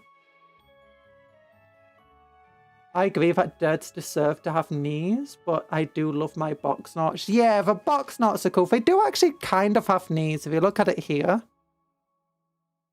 that's like the back of the knee. It just doesn't have a knee plate over it.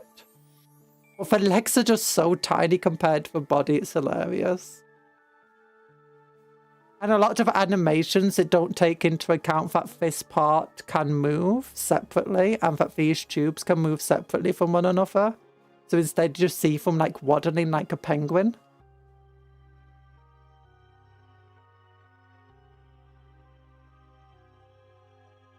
I tried to learn what I could using Google, but now I use that time learning new tactics with spear point.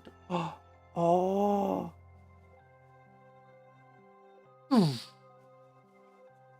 What spear point? I apologize. His foot came off. Yeah.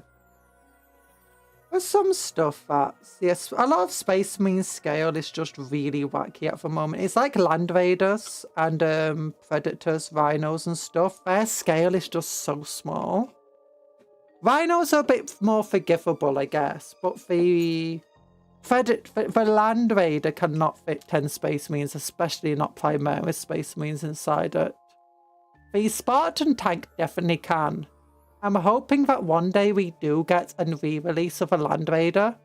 And it uses the exact same new design, but just with modern processes of making the models, so it's more efficient and it's nicer to put together than it currently is. But also just being bigger. No feel... Like, it doesn't need to even be that much bigger. It just needs to change what the inner compartment of a Land Raider looks like, so that it takes more advantage of a model size. A bit like what the current Spartan tank is, where it has actually more room inside it because the tracks don't take up like over half of a model's width. And there's not a new, there are technically new ones, the Horus Heresy ones. You got the Land Raider Proteus and the Spartan tank, which is basically just a bigger Land Raider. Surprising, the model isn't actually that much bigger than you'd think it is, but it definitely feels a lot more akin to what a Land Raider should be. And it feels like the Land Raider Spartan is definitely that sort of similar role to Primaris, where it's more true scale than the current Land Raider. Yeah. I do know people do use some of the 30k Land Raiders in place of 40k stuff.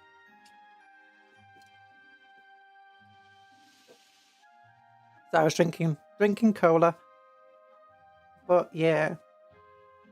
It would be nice to get a new Land Raider, as I'm saying. Do you know something that feels more to scale? That being said, the Redemptors and Repulsors don't feel that far to scale. For one thing about the Redemptor though, not Redemptor, Repulsor, sorry, the Repulsor and Impulsor. The one thing about the Impulsor and Repulsors is, unlike the Rhino and the Land Raider, while they're a similar size model to them, they don't have that like half of their model is just tracks, meaning that the inner compartment feels a lot bigger, and as also feels a lot more appropriately sized for 10 Space Marines. And that's what's good about it. It still feels a bit small, like if you look at the doors, the Space Marines are definitely going to have to be like looking through them and, you know, maybe going in at a bit of an angle because they might be a bit too wide to fit through with their shoulder pads. But I can forgive that a bit more than I can fit like 4 Space Marines in here if I Tetris of them. Yeah. Don't think we'll see anything new on Firstborns.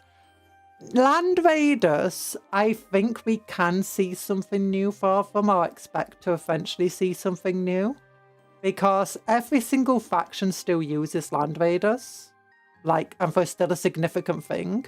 Not She only resonates so much with the Marines, she also has to duck under doorways. Yeah, Duke.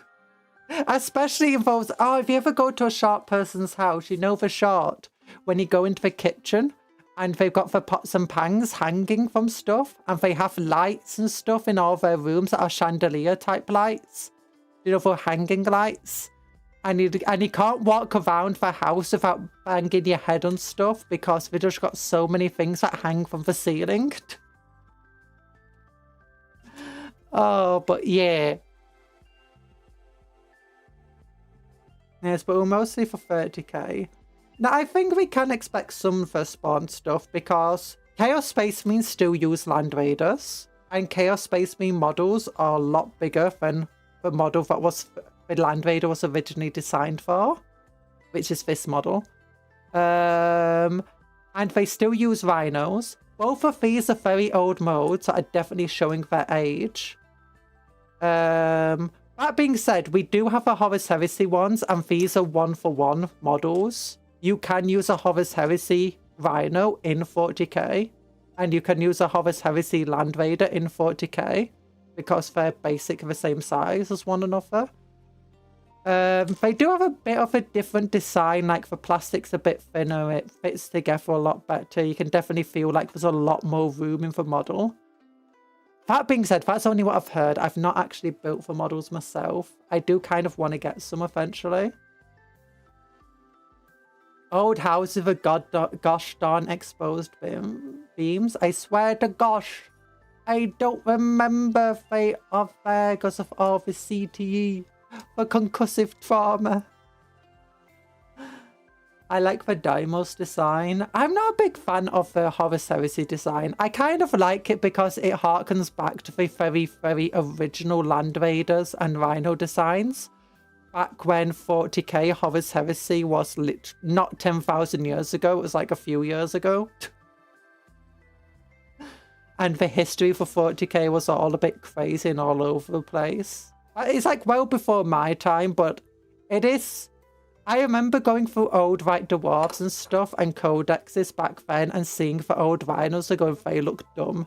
But then I'd look at the new Rhinos or Horus Heresy, I'm like, oh my gosh, we took the old dumb designs and rode with it. And we got Red Corsairs. Oh, those models look so cool. And they're Firstborns. And they could so ease the way that they talked about them on the community page. And the way that they're designed, it looks like you could use them for normal Space Marines. Like, do you know your Loyalist Space Marines? Well, not just Loyalist Space Marines. Like, I just like to imagine it's like, do you know for Space Marines that got caught on the other side of the Great Rift? And they don't have Primus reinforcements yet? And they're having to make do with whatever tech they can get? So I'm getting, my earphones are being a mess. Those Red Corsairs would be so good in that kit, wouldn't they? Back when the Horus Humdrum was last Tuesday. Yeah. I think actually it might have still been a few thousand years or whatever, but the way everything worked back then was... time was a bit screwy-wooey. But that being said, when you had those designs, everything was also epic scale. And then they moved up to 40k scale, but I don't think they had those designs for long before finally releasing the plastic models that we have today. That's how old they are for current Land Raider design. But the other things is we just had a new detachment for Godhammer Detachment that focuses on Black Templar using Land Raiders. It revolves around Land Raiders, not Repulsors, but Land Raiders. Similarly, you've got the Deathwing and stuff that still use... Is it Deathwing? The Dark Angels Land Raider... Dark Angels Terminator detachment that still uses Land Raiders. Space Wolves are like their Land Raiders. Grey Knights still use Land Raiders. Oh no, we're never getting new Land Raiders. But yes, it would make sense to release a new Land Raider. Potentially one that's Chaos, but can also be built as a Loyalist Land Raider would be amazing. And potentially have both the Crusader and Redemptor kit within it. Or maybe there's two. One of them can be built as a Redemptor and Crusader. One of them can be built as a Land Raider, either Chaos or Loyalist. I don't know. For Rhino, I think we could get a new Rhino, but I think they'd only release it as a Predator that can be built as either... Well, maybe. Maybe we'll build it as a Predator that can be built as a Chaos Rhino or as a Loyalist. Oh, what's it called? Razorback. Maybe we wouldn't. Maybe we wouldn't. But it would be fun to see new Predator chassis. Rhino stuff. I feel like we definitely need them. And if we're releasing them for Chaos, it shouldn't be that hard to also release a Loyalist variant. Mantis Warriors, best sons of a great Khan. You can't convince me otherwise. Mantis Warriors are cool. But yeah. The Badab Wars. The Badab Wars! We want more from look at this slot base. The Predator just up and gunned Rhino. Yeah, it's technically also an up armored one. Also you got the Vindicator, which uses the Rhino chassis too. So it'll be great if you could... I think what they'll do is they'll release a Chaos variation and they'd also release a Loyalist variation, and I'd hope the Chaos one would be more fleshy. But if you didn't want the fleshy version, you just get the Loyalist one and just Chaosify it. It would be nice to get new ones of them, mostly just because the mode is old. If you get the old models, you can sometimes look at the plastic and feel a weird texture to them, and that's just because the modes are really old. And a lot of the time it's like it was designed back when they had a lot less precision, so sometimes you get gaps in the model and stuff, and it's also just really inefficient usage of sprue. There's just so many things that are wrong with that model. With the models. They look really cool once they're built, but they're not that fun to build. You're making a third army. Space Sharks are Caracodons. Oh, with 2 Death Watch and rate scores. Ooh. Oh yeah, the Predator's an up armored and up gunned Rhino. I think it's up armored. I don't think the Rhino has the same stats as the Predator in terms of toughness. It might do now. It used to be that the Predator had armor 13, front, side 12, rear 10. And the Rhino had armor 11 front, side 11, rear 10. But yeah, the Predator basically... It's just Rhino with a turret added on and the side guns. It is inspired heavily by the Gavin, which the M113 Gavin is very similar. It can be given a turret and sponsons. It can be turned into a mortar platform. It can be used as an ambulance. That's the main thing about it. It's very modular and it's got a lot of modular components, exactly like the Space Marine Rhino. And that's the exact reason why I don't think Space Marine should have had a Rhino. Well, it's one of the reasons. It makes sense with like Space Marines. They don't have too many vehicles. They struggle to maintain them all. The ability to flexibly turn one vehicle into another vehicle is pretty useful. But the Space Marines are also extremely wealthy. There's only 1,000 of them and they only need like 20 vehicles or whatever. They don't need that many vehicles. So they could just specialize all of their vehicles already. Oh yeah, armor has side armor in old editions. Yeah. I don't know what the current stats of a Predator is in terms of durability. It's not too bad. Is it like toughness 9 or 10? 13 wounds, something like that. Once again, back to the new recruit page. You can just look at undivided here. The Chaos Predator has toughness 10, 11 wounds, 3+ armor save, be Rhino has... It's toughness 9, 10 wounds, 3 plus armor save. Yeah, so it is a lot more fragile. Although it can regain a wound now at the start of each turn. Oh, the command phase, sorry. I got... Wah! Waha! Wahahaha! Wahaha! Oh gosh, I'm continuing going. I don't need to be going. Big love hearts to you all. Thank you for coming to the stream. Remember to like it if you've not liked it already. And remember to have a good rest of your day. Work hard but play harder. Eat good food. Sleep well. Dream of cupcakes but don't eat the cupcakes as friends, not food. And also take care of yourself. Be kind to others and vice versa. Yuck. Bye bye everyone. And don't type yeet. Don't listen to him over there. Love you all. I tried to get a schedule up later today.